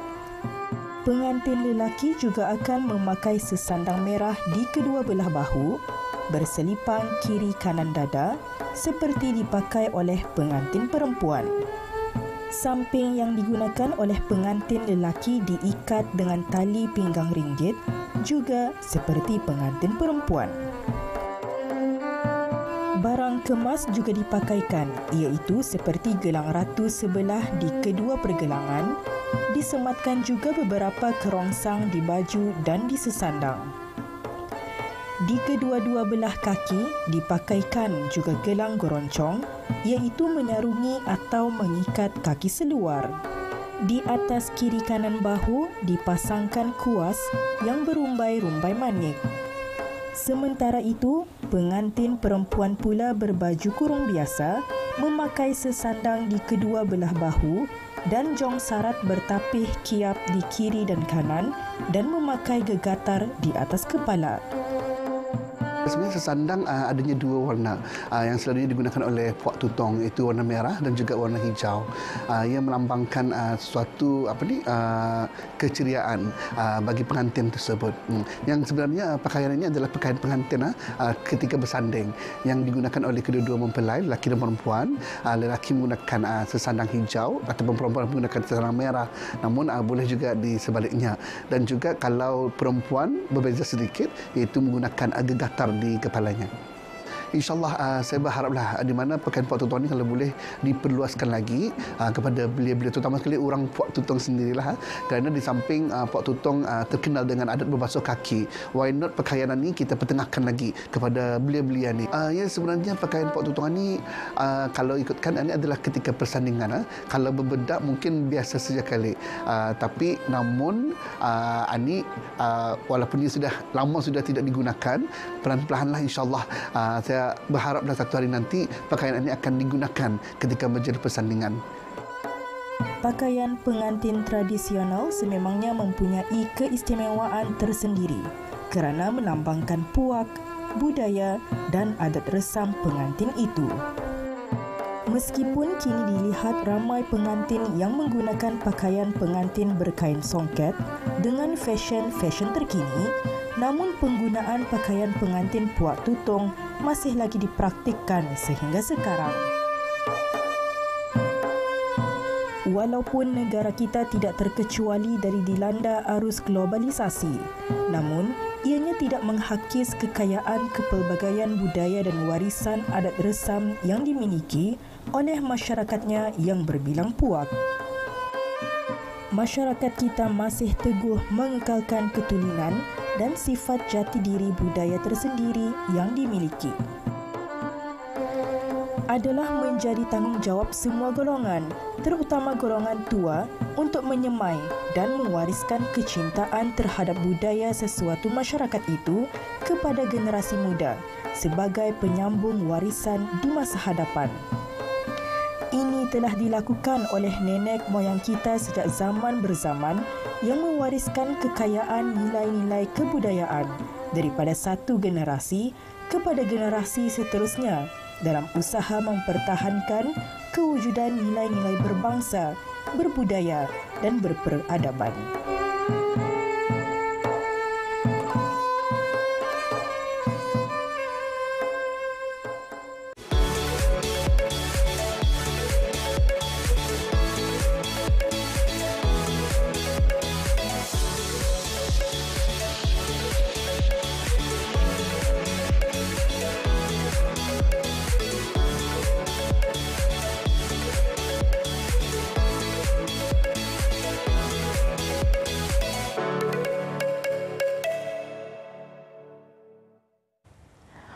Bila dah duduk dekat tilam Herbal Fame ni, memang tak nak bangun lah cerita dia. Lagi-lagi hari Ahad ni kan, Allah sedapnya tilam ni. Jangan sampai baring. Angkat buka kasut semua baring sebab dia memang empuk. Dia memang empuk. Okey. Assalamualaikum. Waalaikumsalam, Rai. Assalamualaikum. Selamat pagi, salam sejahtera, salam Madani tadi Salam Madani. Salam Madani. Okey. Ni kita nak perkenalkan bagi anda yang sedang mencari tilam lah. Sebab kalau kita tengok, fikir balik kan Syafiqah, fikir balik bang. Tilam kat bilik kita tu dah berapa tahun bang? Berapa kurun dah anak tu? kita dah masuk IPTA bang. Alamak. Yang dah graduate bang. Lah bang, dah bercucu dah kita. Tilam tak tukar-tukar. Lepas tu bangun pagi sakit-sakit belakang, sakit sini, ada ruam-ruam. Cuba tengok balik. Kalau anda rasa sekarang merupakan misi anda mencari tilam baru, hari ini kita nak bawakan untuk anda. Ini adalah jenama Herbal Fame. Wow. Okay, kita bawakan tilam Zalina yang sebenarnya menariknya dia datang dengan 2 lapis tilam ni. Bahagian atas adalah dipenuhi dengan herba-herba dan juga bunga-bungaan. Dan bahagian bawah ni kita bawakan tilam yang tak ada spring. Tak ada spring. So dia agak firm dekat sini, tapi dia lembut dekat bahagian atas. Okey. Sebelum tu, sebab kita ada dalam 10 minit je, Rai tak banyak masa sebenarnya nak cerita. Rai nak ambil nombor telefon ni, Syafiqah. Rai nak tunjukkan kepada mereka, tolong ambil gambar sekarang. Anda kena simpan nombor telefon ni 0194144288. Anda boleh WhatsApp. Okey, boleh hantarkan pesanan ringkas. Anda juga boleh buat panggilan. Kalau bukan nak kata nak beli, kalau berminat nak tanya dengan lebih lanjut, Herbal Fame ni dari mana apa kehebatan dia? Boleh bayar ansur-ansur tak? Macam mana nak bayar? Kredit kad boleh, pakai bank bank transfer pun boleh. Ambil nombor ni, simpan dulu, dengar dalam 8 minit ni. Rai rasa ada tinggal untuk Rai terangkan mengenai tilam kita. Okey, Herbal Fame. Dari mana jenama ni? Okey, kalau kita tengok Herbal Fame ni adalah jenama tempatan. So, Rai memang galakkanlah anda tanam minat untuk merisik sebab inilah masa dia untuk kita support local, support ekonomi tempatan. Jenama Herbal Fame yang head office, headquarters dia bertapak di Kemunteng Perak, mempunyai juga distributor di Jitra. Pekat ni dua bahasa Kedah. Dia halus tak? Dan anda juga boleh dapatkan tilam Zalina Herbal ni hari ni dekat dalam Selamat Pagi Malaysia sebab kita bawakan promosi. Harga dia, okey. RM1,199. Okey, harga dia. Anda dapat tilam herbal yang bersaiz queen. Okey, tapi ni Rai nak selit sikit. Hari ini kita ada 28 set sahaja. Anda tambah RM1. RM1 je. RM1 Malaysia dan Herbal Fame akan berikan untuk anda 1 air. Ui, beratnya. Air fryer ni diberikan percuma kalau anda hanya perlu tambah RM1 je. Add-on lah, add-on orang kata. Kita berikan secara percuma. Katakan ada yang menonton ni kata saya tak nak tilam, Rai. Tilam baru beli. Okey, it's fine.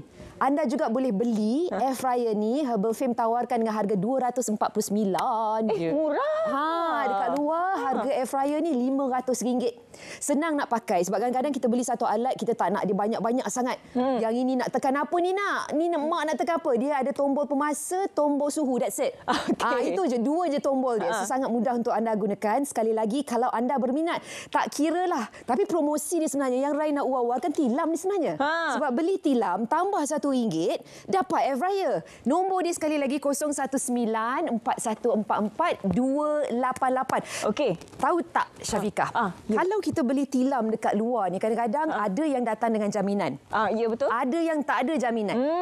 Menariknya untuk tilam Herbazalina daripada Herbal Fame, kita ada 10 tahun. 10 tahun. 10 tahun. Sebenarnya 10 tahun tu dah melebihi cukup dah. Sebab kalau kita tengok tilam ni dia punya jangka hayat dalam 5 ke 8 dah cukup. Kena tukar lah. Kena tukar. Sebab yelah kalau kereta pun orang tukar takkanlah tilam pun kita nak tukar kan. So ada 10 tahun jaminan. Dan jangan risau kalau yang bagi mereka tinggal di Semenanjung Malaysia. Katanya Syafiqah dari Sabah kan?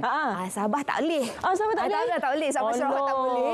Kalau yang dekat Semenanjung Malaysia, yang duduk Alus Tengah, yang duduk Ipoh Perak, yang duduk dekat Keluang. Ini Rembau Pips. Sebab mak dari Rembau. Untuk yang mereka tinggal di Negeri Sembilan, penghantaran percuma. Wah, untunglah. Sebab apa? Rai nak kongsi ni menariknya mengenai penghantaran. Sebab saya baru beli tilam, taklah barulah dalam 2 tahun. Tilam tu saya beli dekat Petaling Jaya. Saya tinggal di Selangor lah, tak nak sebut lah kat mana. Tapi dekat juga dengan rumah Syafiqah. Itu baru bersempadan negeri. Bukan nak cerita nak hantar Kelantan ke Terengganu. Saya kena bayar RM300 untuk penghantaran. So untuk Herbal Fame ni, dah lah kita bagi jaminan 10 tahun. Kita bagikan penghantaran percuma. Okay, apa lagi? Kalau beli hari ni, dapat lagi air fryer. Lepas tu kalau kita nak dapatkanlah aksesori ekstra ni, boleh tengok aja dekat laman sesawang Herbal Fame. Mereka juga tawarkan divan ni. Tapi hari ni kita nak cerita pasal tilam lah. Tapi ni dekat atas ni ada rempah-rempah pula. Tengok ni apa herbal ni. Kalau kita ceritakan, ni kan nama dia tilam herbal.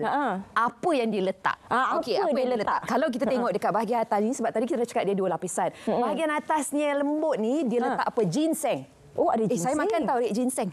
Patutlah cantik Seri. Kita tambah-tambahlah dengan senaman dan sebagainya. So dia ada ginseng, dia juga ada daun semambu. Tahu tak daun semambu tu apa? Mungkin kalau Rai sebut nama lain, mungkin anda akan kenal. Daun neem. Daun neem. Neem ni sebenarnya dia sangat dikenali dekat negara seperti India sebenarnya. Southeast Asia lah. So kita ada daun semambu, kita ada lavender.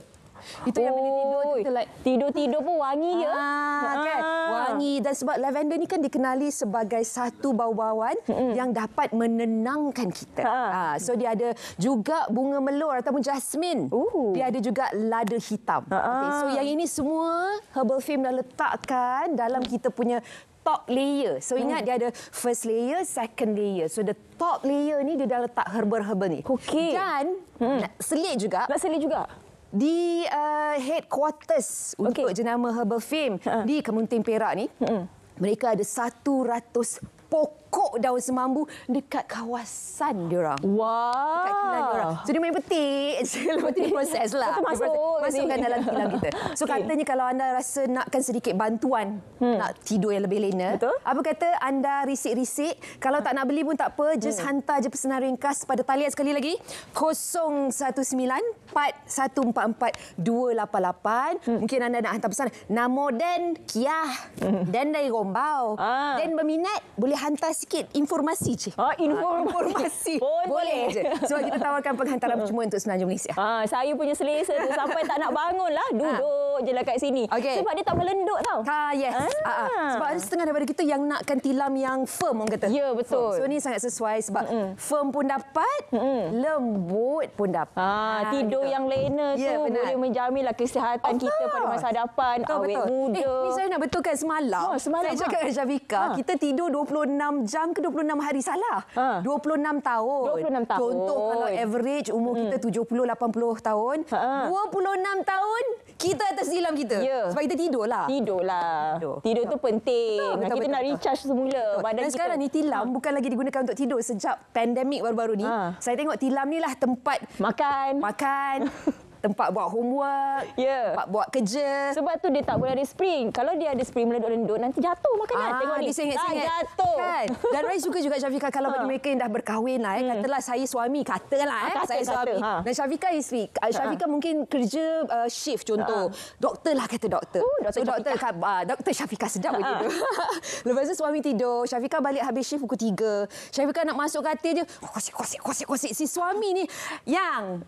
Tolonglah yang. Sekejap up sikit sebab yang ini sebab dia jenis yang firm. So kalau belah sana bergerak, yang kat sini dia tenang, dia tidur, dia tak kacau lah. So bagus untuk bagi mereka yang bekerja shift. Taklah terganggu tidur anda. Betul, kita nak guling-guling pun dia tak marah kat sebelah tu. Betul. So memang sangat sesuai. Ada herba-herba. Rai rumuskanlah sebab tak ingat berapa minit lagi tinggal ni. Ada herba penghantaran percuma 10 tahun jaminan top up RM1 Malaysia sahaja dapat air fryer. Okey, tadi semalam Rai pernah sebut dengan Syafiqah, siapa yang tak ada air fryer Rai tak tahu you all duduk kat mana. Sebab sekarang semua orang ada air fryer. Tapi sekarang nak beli asing pun boleh? Boleh. Kalau nak beli asing pun boleh. Maksudnya tak nak beli tilam. Saya nak air fryer je, Rai. Boleh. Untuk air fryer ni harga dia $249 daripada Herbal Fame. Kat luar harga dia mencecah RM500. Aral, nak tahu juga. Tilam ni ada saiz-saiznya ke? Queen. Sekarang promosi hanya untuk Queen. Queen, yes. Sesuai lah untuk kita, Ratu. Queen. Tapi kalau orang yang ketinggian dia agak mencabar tinggi, boleh itu kena hubungi Herbal Fame kalau dia ada King lah. Tapi untuk promosi dekat SPM ataupun Selamat Pagi Malaysia, kita bawakan untuk saiz Queen sahaja. Okey, jadi jangan lupa untuk menghubungi nombor telefon. Ini tadi WhatsApp. Baik. Okey, Rai pegang ni. Okey. 019-4144-288. Ya, penghantaran percuma di Semenanjung Malaysia. Di Semenanjung Malaysia, jaminan 10 tahun, top up. Ini untuk promosi. Okey, kita ada 28 set, tapi sekarang kita dah diberitahu kita tinggal 15 set. So, berapa ni? So, kena dapatkan 28 sahaja, habis 28. Sorry. Ya. Semalam siaran kita 40. Hari ini 28 aja. So kena dapatkan sebab kalau tak nak beli pun just WhatsApp untuk nak tanamkan minat. Okey. Nak risik-risik lah. Cara-cara pembayaran dah kita tunjukkan sekali lagi taliannya 019-4144-288. Jadi cepat-cepat hubungi nombor yang tertera di kaca TV anda. Penghantaran percuma, jaminan 10 tahun. Betul. Ada pula herba-herba kat sini. Tak ada spring, padu bang. Padu bang. Dah isi borang padu belum? Itu paling penting. Jangan lupa. Kita nak ambil juga tu. Kan? Sekali lagi top up RM1. RM1 je dapatkan ini percuma. Okay? Boleh terus hubungi. Sekali lagi talian 019-4144-288. Ya, jadi kepada anda mungkin tidur tak lena, lepas tu ada masalah sakit tulang belakang. Benar. Belilah tilam ini. Betul. Yang isteri baru melahirkan, suami tolonglah laburkan. Sebab ingat tau, if the wife is happy, everyone is happy. Ya. Ini kita anggaplah sebagai satu pelaburan. Benar. Kalau boleh tahan 10 tahun, berapa harganya tadi? 1,199. Maksudnya setahun baru bayar 100 lebih je. Ya Allah. Dapat lagi air fryer. Makan sihat. Sebab kat Malaysia ni kita mana boleh tak makan bergoreng. No such thing. Kalau ada orang cakap, I tak nak makan goreng. Tipu. Pakai air fryer. Masih lagi goreng, masih boleh dapat crispy tapi lebih sihat. Punyalah selesa duduk kat sini kan. Macam boleh bergosip lama dengan Rai kat sini. Dia punya padu tu Allah, landing terus. Jadi jangan lupa untuk menghubungi nombor telefon ini. Bukan bagi kita post lagi Rai ya. 019-4144-288. Hari ini ada promosi. Dah tinggal 5. Tinggal 5 dah tilam ni. Ting. Kalau lambat habis. Tak adalah. Siapa cepat dia dapat. Terima kasih Rai. Sama-sama. Boleh kita sambung gosip. Saya duduk kat sini sekejap boleh tak? Itulah. Tak payahlah bangun-bangun dah. Kita duduk je lah dekat sini. Tapi terlebih dahulu kita nak berehat seketika. Jangan ke mana-mana.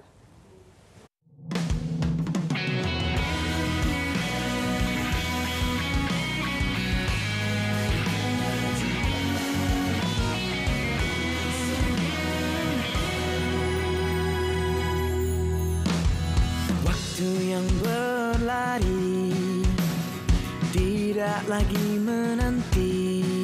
Zaman beralih arah, data kian bercambah, maklumat lebih terperinci. Dalam dunia data, pangkalan data utama melangkah maju, informasi bermakna dan beri cahaya. Sekecil tindakan takkan berhenti untuk kemajuan. Kini padu untuk semua, data terhubung lebih sejahtera. Setiap bidata cermat dijaga.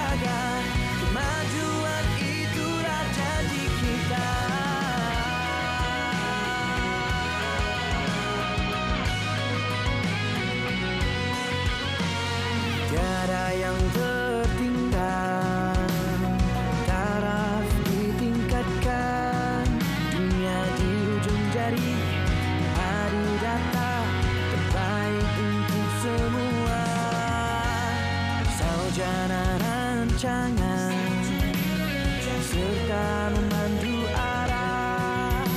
Akses digital kini kian mudah, komprehensif tiada tiris. Sekecil tindakan takkan berhenti untuk kemajuan. Kini padu untuk semua, tak terhubung lebih sejahtera. Setiap bidara cermat dijaga, kemajuan itulah janji kita. Setiap bidara cermat dijaga, kemajuan itulah janji kita. Kini padu maju bersama, masa depan cerah untuk kita, untuk negara. Padu-padu takkan pernah berhenti, takkan lelah terpelihara tiap masa.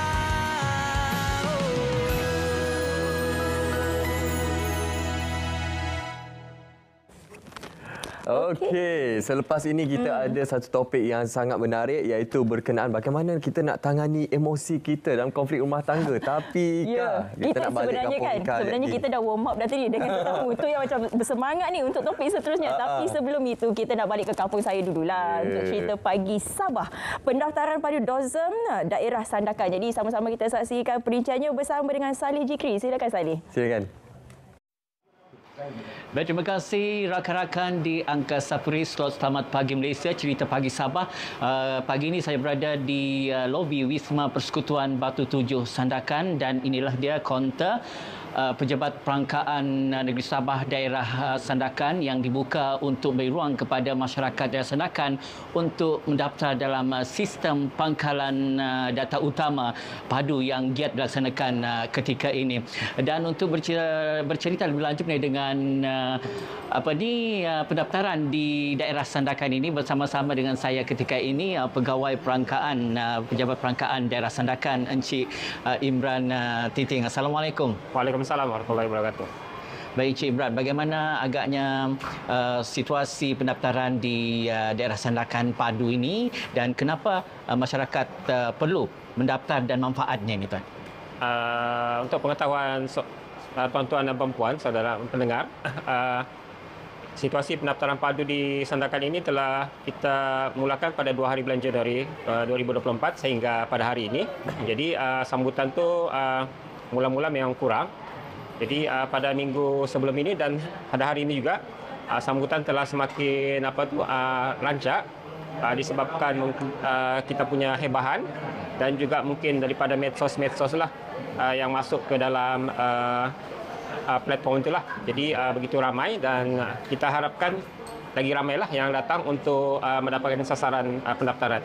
Ya, kenapa perlu mendaftar ni? Baik. Penting untuk mendaftar padu ni disebabkan ini merupakan program kerajaan untuk perancangan kerajaan dari segi program subsidi bersasar. Jadi kerajaan akan menentukan program bersasar ni, subsidi bersasar berdasarkan kepada data yang kita adalah. Setakat ini Cik Imran sudah berapa banyak kaunter yang dibuka ni? Untuk Sandakan saya kita telah membuka lebih kurang 10 kaunter. Cuma ada kaunter tu kita buka hujung minggu. Dan ada juga kaunter-kaunter yang kita buka sepanjang waktu bekerja. Contohnya Pejabat Wisma Persekutuan dan lobi ini sendiri kita buka Isnin hingga Jumaat. Manakala di Pasaraya contohnya Maidin dan Bataras ataupun Harbour Square kita akan buka pada Jumaat, Sabtu, Ahad. Kalau Harbour Square itu kita akan buka Sabtu, Ahad saja. Tapi insyaAllah kita punya perancangan kita akan buka sepanjang hari lah di Harbour Square disebabkan kita mendapat pendaftaran yang agak tinggi lah di sana. Bagaimana pula bagi di kawasan luar bandar ni, macam di Beluran, Kinabatangan, Telupi, Tongot? Okey, untuk makluman tuan, dibagi 4 daerah selain daripada Sandakan. Contohnya Kinabatangan, kita ada pedi di sana, Laban Pedi. So pedi ini pun boleh membantu dan kita boleh datang ke sana untuk daftar portal awam. Petugas kita sekarang ada di 2 pedi lah, di Kinabatangan, di pedi Kota Kinabatangan dan ada 1 pedi lagi kita buka Di sana ada petugas. Di Tongot kita ada 1 pedi di Pekan Tongot. Tetapi pedi yang lain itu pun berjalan. Kita boleh daftar. Di Telupit kita ada 4 pedi. Petugas di 3 pedi. Di Beluran kita ada 3 pedi dan petugas di pejabat daerah pedi pedi pejabat daerah. Okey, kita ada petugas. Jadi secara keseluruhannya apa harapan tuan agar masyarakat di daerah Sandakan ini untuk datang ke kaunter-kaunter untuk mendaftar padu ni? Jadi kalau kita tengok semalam program bersasar ni, subsidi bersasar ni kerajaan akan target dalam bulan 4 lah. Jadi kita sangat mengharapkan sambutan daripada orang ramai sama ada mendaftar di kaunter kita ataupun melalui portal Awam Padu lah. Dan kalau boleh yang orang-orang datang ni yang telah datang mendaftar, kita minta diorang kempenkan kepada saudara-saudara ataupun anak-anak mereka yang melebihi 18 tahun untuk mendaftar padu. Okey, terima kasih Encik Imran. Ya, masih. Baik, itu dia dan itulah dia, marilah kita rakyat Malaysia bersama-sama untuk menyokong usaha kerajaan ini bagi memastikan subsidi bersasar itu dapat direalisasikan bagi mereka yang benar layak untuk menerima subsidi kerajaan. Setakat ini dahulu cerita pagi Sabah dari daerah Sandakan. Kita kembali bersama rakan-rakan di Angkasa Puri. Silakan. Okey, terima kasih Saleh Jikri atas perkongsian cerita pagi Sabah. Untuk segmen seterusnya ni, Syafiqah, bila kita nak cerita berkenaan segmen ni kan, saya teringat lagu Allahyarham Tan Sri P. Ramlee dan juga Saloma. Apa dia? Sedangkan lidah lagi tergigit, ini kan pula suami isteri. Jadi konflik ni tak kira sebenarnya sama ada suami isteri. Rakan-rakan pun ada konflik. Tapi bila kita bercakap konflik di antara suami isteri ni, dia berat sikitlah.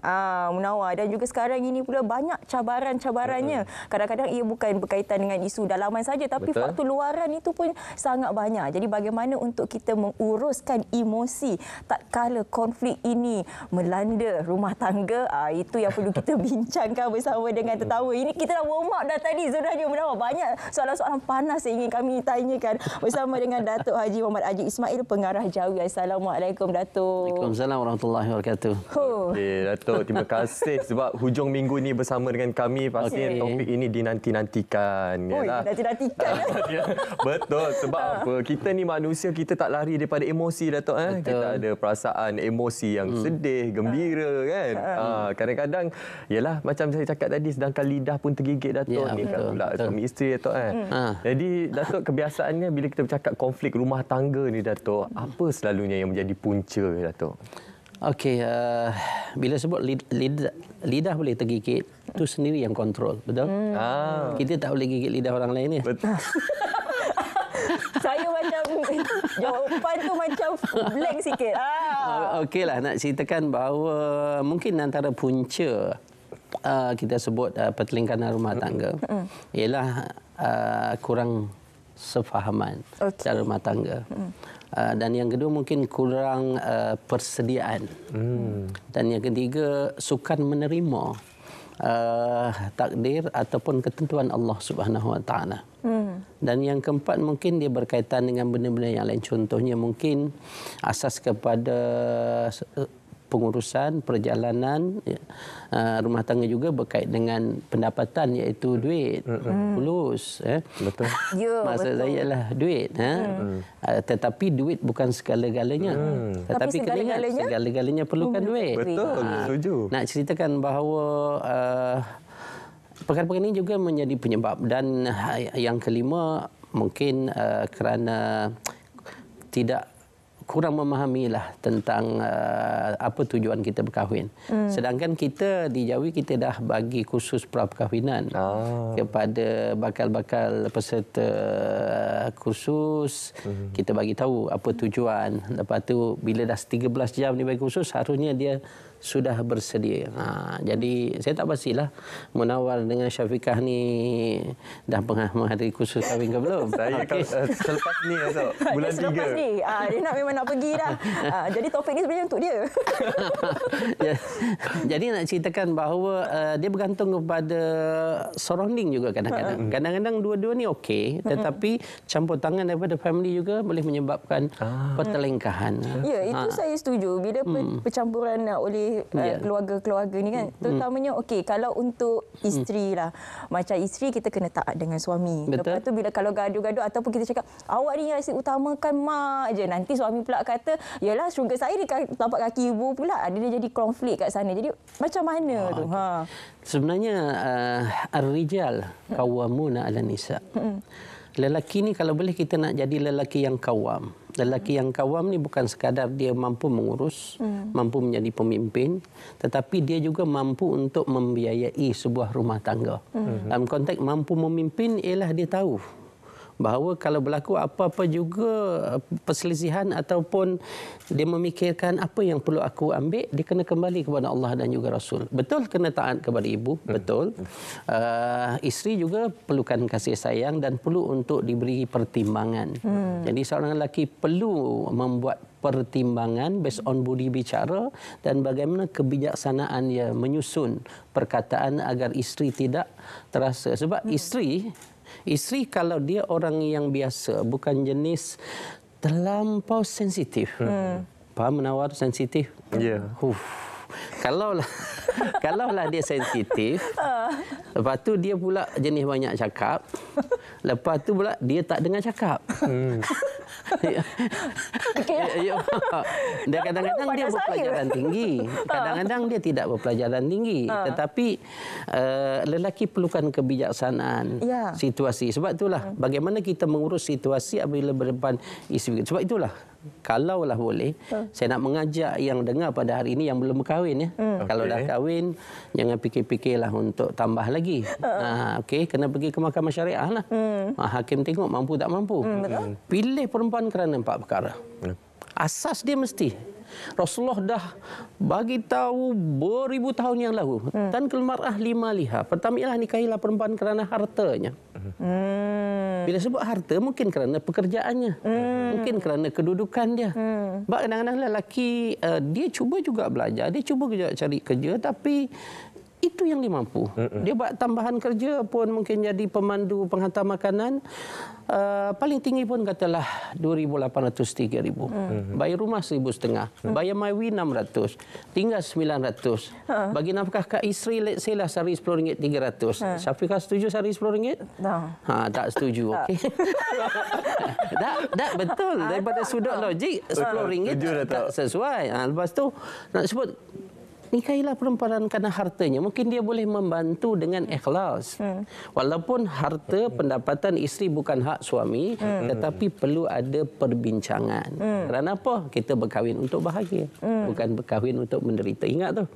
Berkahwin untuk bahagia dan perkahwinan bukan ujian ataupun percobaan. Yang kedua, nikahilah perempuan kerana keturunan. Keturunan kena terima lahirnya anak macam mak dia, putih. Sebab bernikah dengan Syafiqah putih. Mungkinlah. Lepas tu lahir anak pula hitam.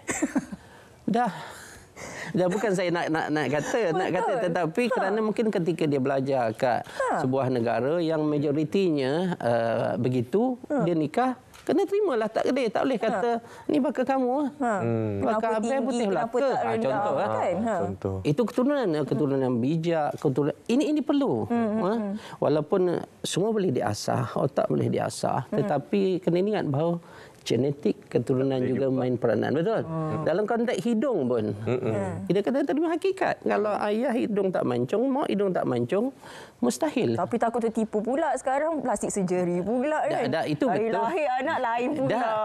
Anak lahir takkan terus buat plastik surgery. Itulah tengok mak dia lawa kan. Betul. Dia macam ni. Dah keturunan genetik tak boleh nak ubah. Kena semak tahu Munawar. Gambar before after. Sebab tu kadang-kadang bila lahirnya anak, mak ayah akan detect, like us, like you, like me. Tapi kalau seperti orang lain akan jadi tiba mata biru pula Dato'. Akan jadi persoalan. Nak ceritakan benda tu, itu namanya keturunan daripada saudara. Lepas tu Okey, yang Kita ketiga cakap apa? Berkenan, dia kata mata biru. wali jamaliha kerana kecantikan. Kecantikan wali subjektif. Betul. Betul, setuju. 60-an, 70-an, 80-an teknologi berbeza. Sekarang sains sudah berubah. Kalau lahir 60-an, dia hitam manis. Tiba-tiba 2024 putih. Masya Allah, teknologi kosmetik. Ini sebut reality. Tetapi kadang-kadang orang kata kecantikan asli. Itu nak kata kecantikan. Kecantikan very subjektif. Kadang-kadang orang melihat tubuh badan, kadang-kadang muka. Tapi kadang-kadang bila orang melihat perempuan, mula-mula yang dilihat ialah muka. Okey, dia berbangga. Tapi kadang-kadang kecantikan juga kalau tak ada iman, very dangerous. Lagi-lagi kalau setiap kali dia keluar kat media sosial. Ramai pula lelaki like dia, lepas tu PM tepi, PM tengah, PM kanan, PM kiri. Kalau isteri tak kuat, betul?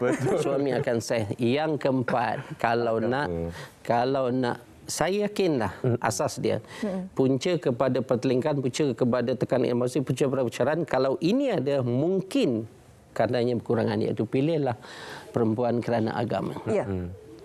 Pilihlah yang beragama, nescaya kamu beruntung.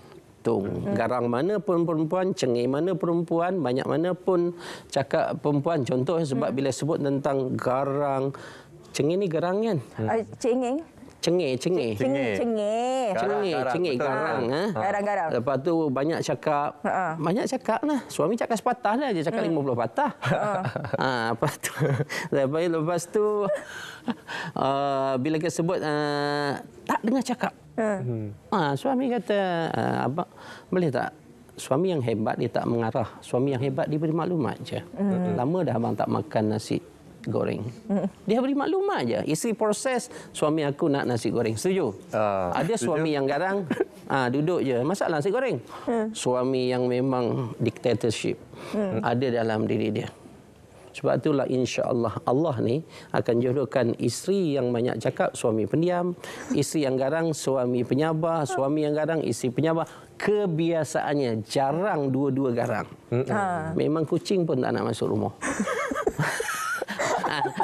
Nak ceritakan bahawa pentelingkahan berlaku sebab apa dan bagaimana menangani, asasnya ialah agama lah. Tapi kalau Munawar, I dengar you baru nak nikah, kalau dapat calon 4 ni, dalam bahasa yang paling mudah, anak muda kata, you are very lucky. Ada. Amin. Dia memang betul lah. Maknanya pekerjaan isteri bagus, keturunan dia bagus, lepas tu comel pula, lepas tu agama dia. Betul. Jangan lupa hantar kad bagi Datuk. Teruskan. Saya sokong. Kita akan proses secepat mungkin. Kan dah. Saya pun ada bahagian saya juga tu. Boleh. Okey. Aduh. Okey, bila kita cakap mengenai rumah tangga emosi ni, macam tadi Datuk kata kalau suami ni dia bagi hint-hint macam tu. Bukan hint lah. Dia cakap dah lama tak makan nasi goreng. Tapi secara lumrahnya, lelaki ni dia banyak memendam rasa. Perempuan ni sebab semua pun dia nak cakap. Sakit kepala cakap, hutang baju tak boleh pakai cakap, gelas pecah cakap. Yang lelaki ni macam mana kita nak memahami isi hatinya? Sebab bila kita tanya, abang ada masalah ke? Tadi saya okey je. Ya, kami okey lah. Kalau tak ada masalah kami senyap je. Nampak saya senyap je Datuk. Tapi dia sebenarnya tidak semua begitu, tetapi kebiasaan. Sebab kadang-kadang ada yang perempuan diam saja. Suami ni terpaksa bertanya. Dia mudah aja. Dalam perkahwinan ni, kalau 6 asas ni ada, saya yakin everything smooth. Sebelum saya jawab you punya soalan. Pertama ialah saling mencintai. Perlu dilafazkan. Every day you must tell your husband, I love you. Wow, sweet lah Datuk ni. Betul. Bila lama tak jumpa, I miss you. Okay? I miss you. Gunakan teknologi canggih ni. Sampai ke office selfie. Sampai ke office selfie. Salam abang, bagaimana abang dah sarapan ke? Simple je. Tapi kadang-kadang ramai orang lupa bila dah kahwin langsung tak hantar mesej. Sebelum kahwin pagi, petang, siang, malam 3 pagi bangun tidur hantar mesej. I tahu you dah tidur tapi saja je. Kerana apa? Because I love you. nak ceritakan, okey? Sebab itulah saling menyintai ini amat penting dinyatakan ataupun melalui peralatan ataupun melalui teknologi ataupun melalui body language. Senyuman. Betul? Senyuman. Kadang-kadang sebelum pergi kerja ambillah wajah isteri.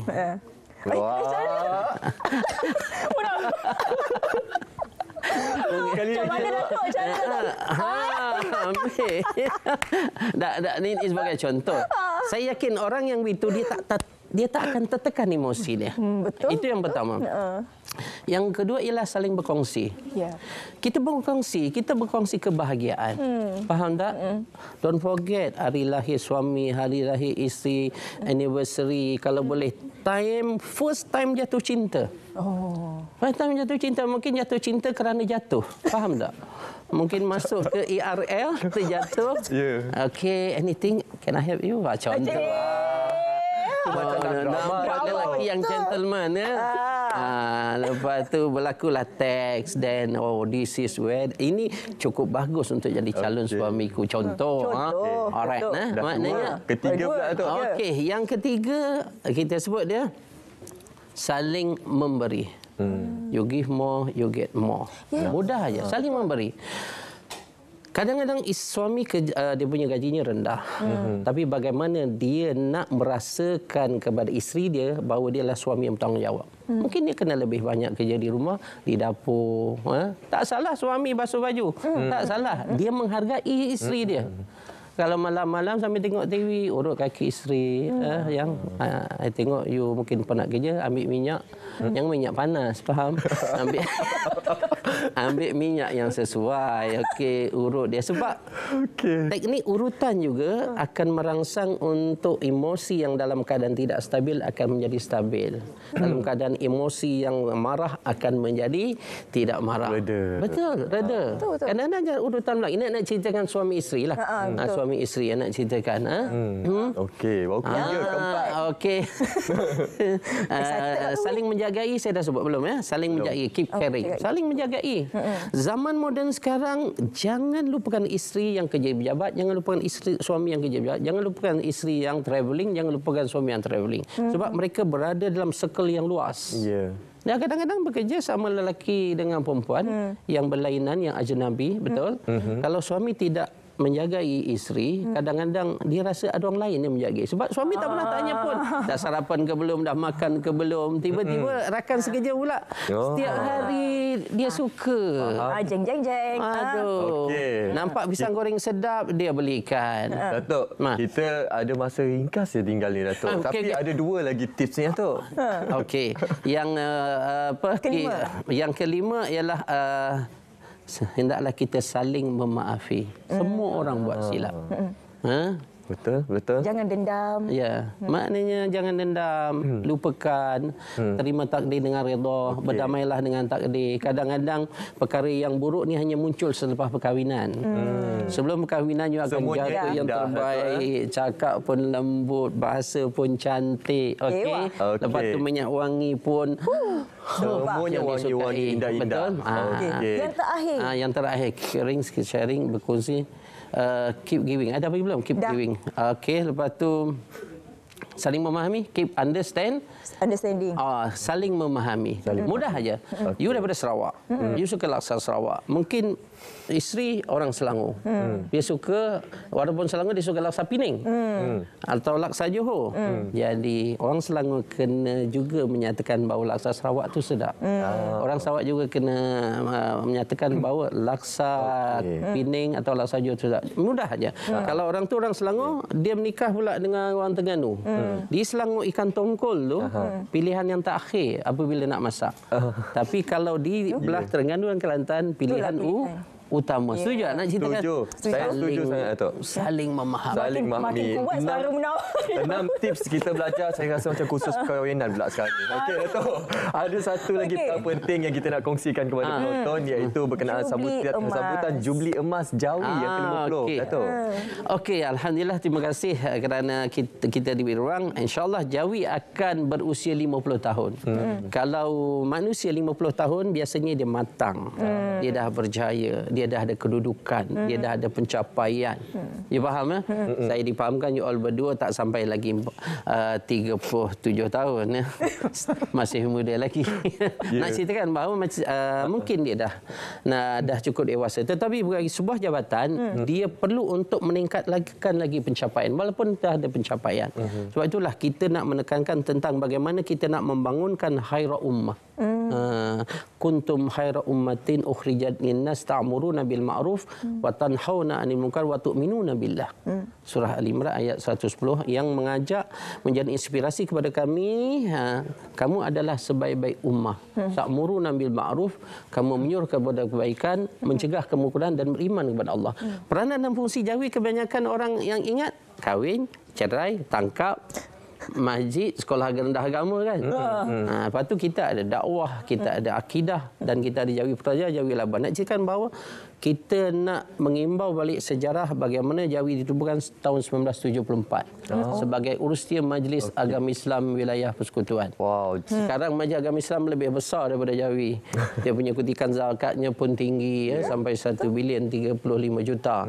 Jawi pula sebagai jabatan yang memainkan peranan fungsinya di bawah majlis di peringkat negeri dan di bawah Jabatan Perdana Menteri di peringkat persekutuan. Sebab itulah kami akan mengadakan 28 program sepanjang tahun ini. Wah, tahniah untuk sambutan Jubli Emas. Boleh tak kita nak terangkan sikit? Yang pertama ialah wilayah persekutuan berselawat pada 31 hari bulan ini. Yang kedua ialah Forum Perdana Wali Islam siaran langsung RTM. 1 hari bulan Februari. Jumaat. Yang ketiga ialah pelancaran Jubli Emas pada 5 hari bulan dan seterusnya kita ada ikon mu'alaf, kita ada pelancaran Ilaj Home. Ilaj Home ialah pusat rawatan Islam bagi orang yang menghadapi HIV positif.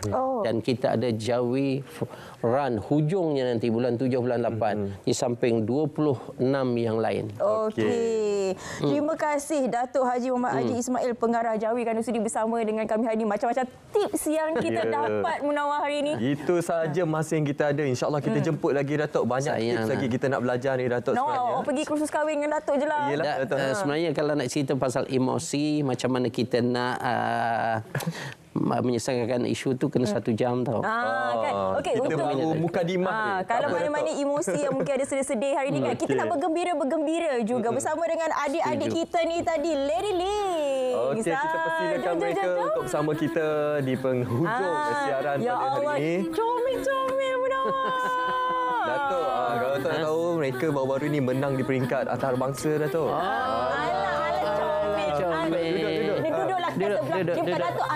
Duduk. Atuknya. Ini macam cucu-cucu saya. Atuknya banyak cucunya tu. Oh ya, ramai. Cucu saya 5 dah ni macam ni ya.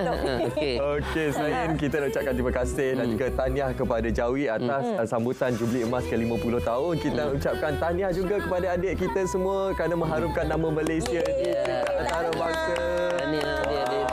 Kami semua cukup berbangga dan sekarang ni kita bagikan lambaian mesra kasih sayang kepada seluruh rakyat Malaysia yang sedang menonton pada ketika ini dan kita pun telah berada di penghujung siaran pada hari ini. Alhamdulillah Syafiqah. Alhamdulillah. Terima kasih kerana sudi bersama dengan kami seawal 8 pagi tadi. Jadi hari Ahad ini gunakan hari ini sepanjang masa dengan manfaat dan juga perkara-perkara yang positif. InsyaAllah. Kita berjumpa lagi pada esok hari. Selepasnya dalam Selamat Pagi Malaysia. Saya Munawar Azmi. Dan saya Syafiqah Ishak. Sehingga kita berjumpa lagi. Assalamualaikum. Salam Malaysia Madani. Bye.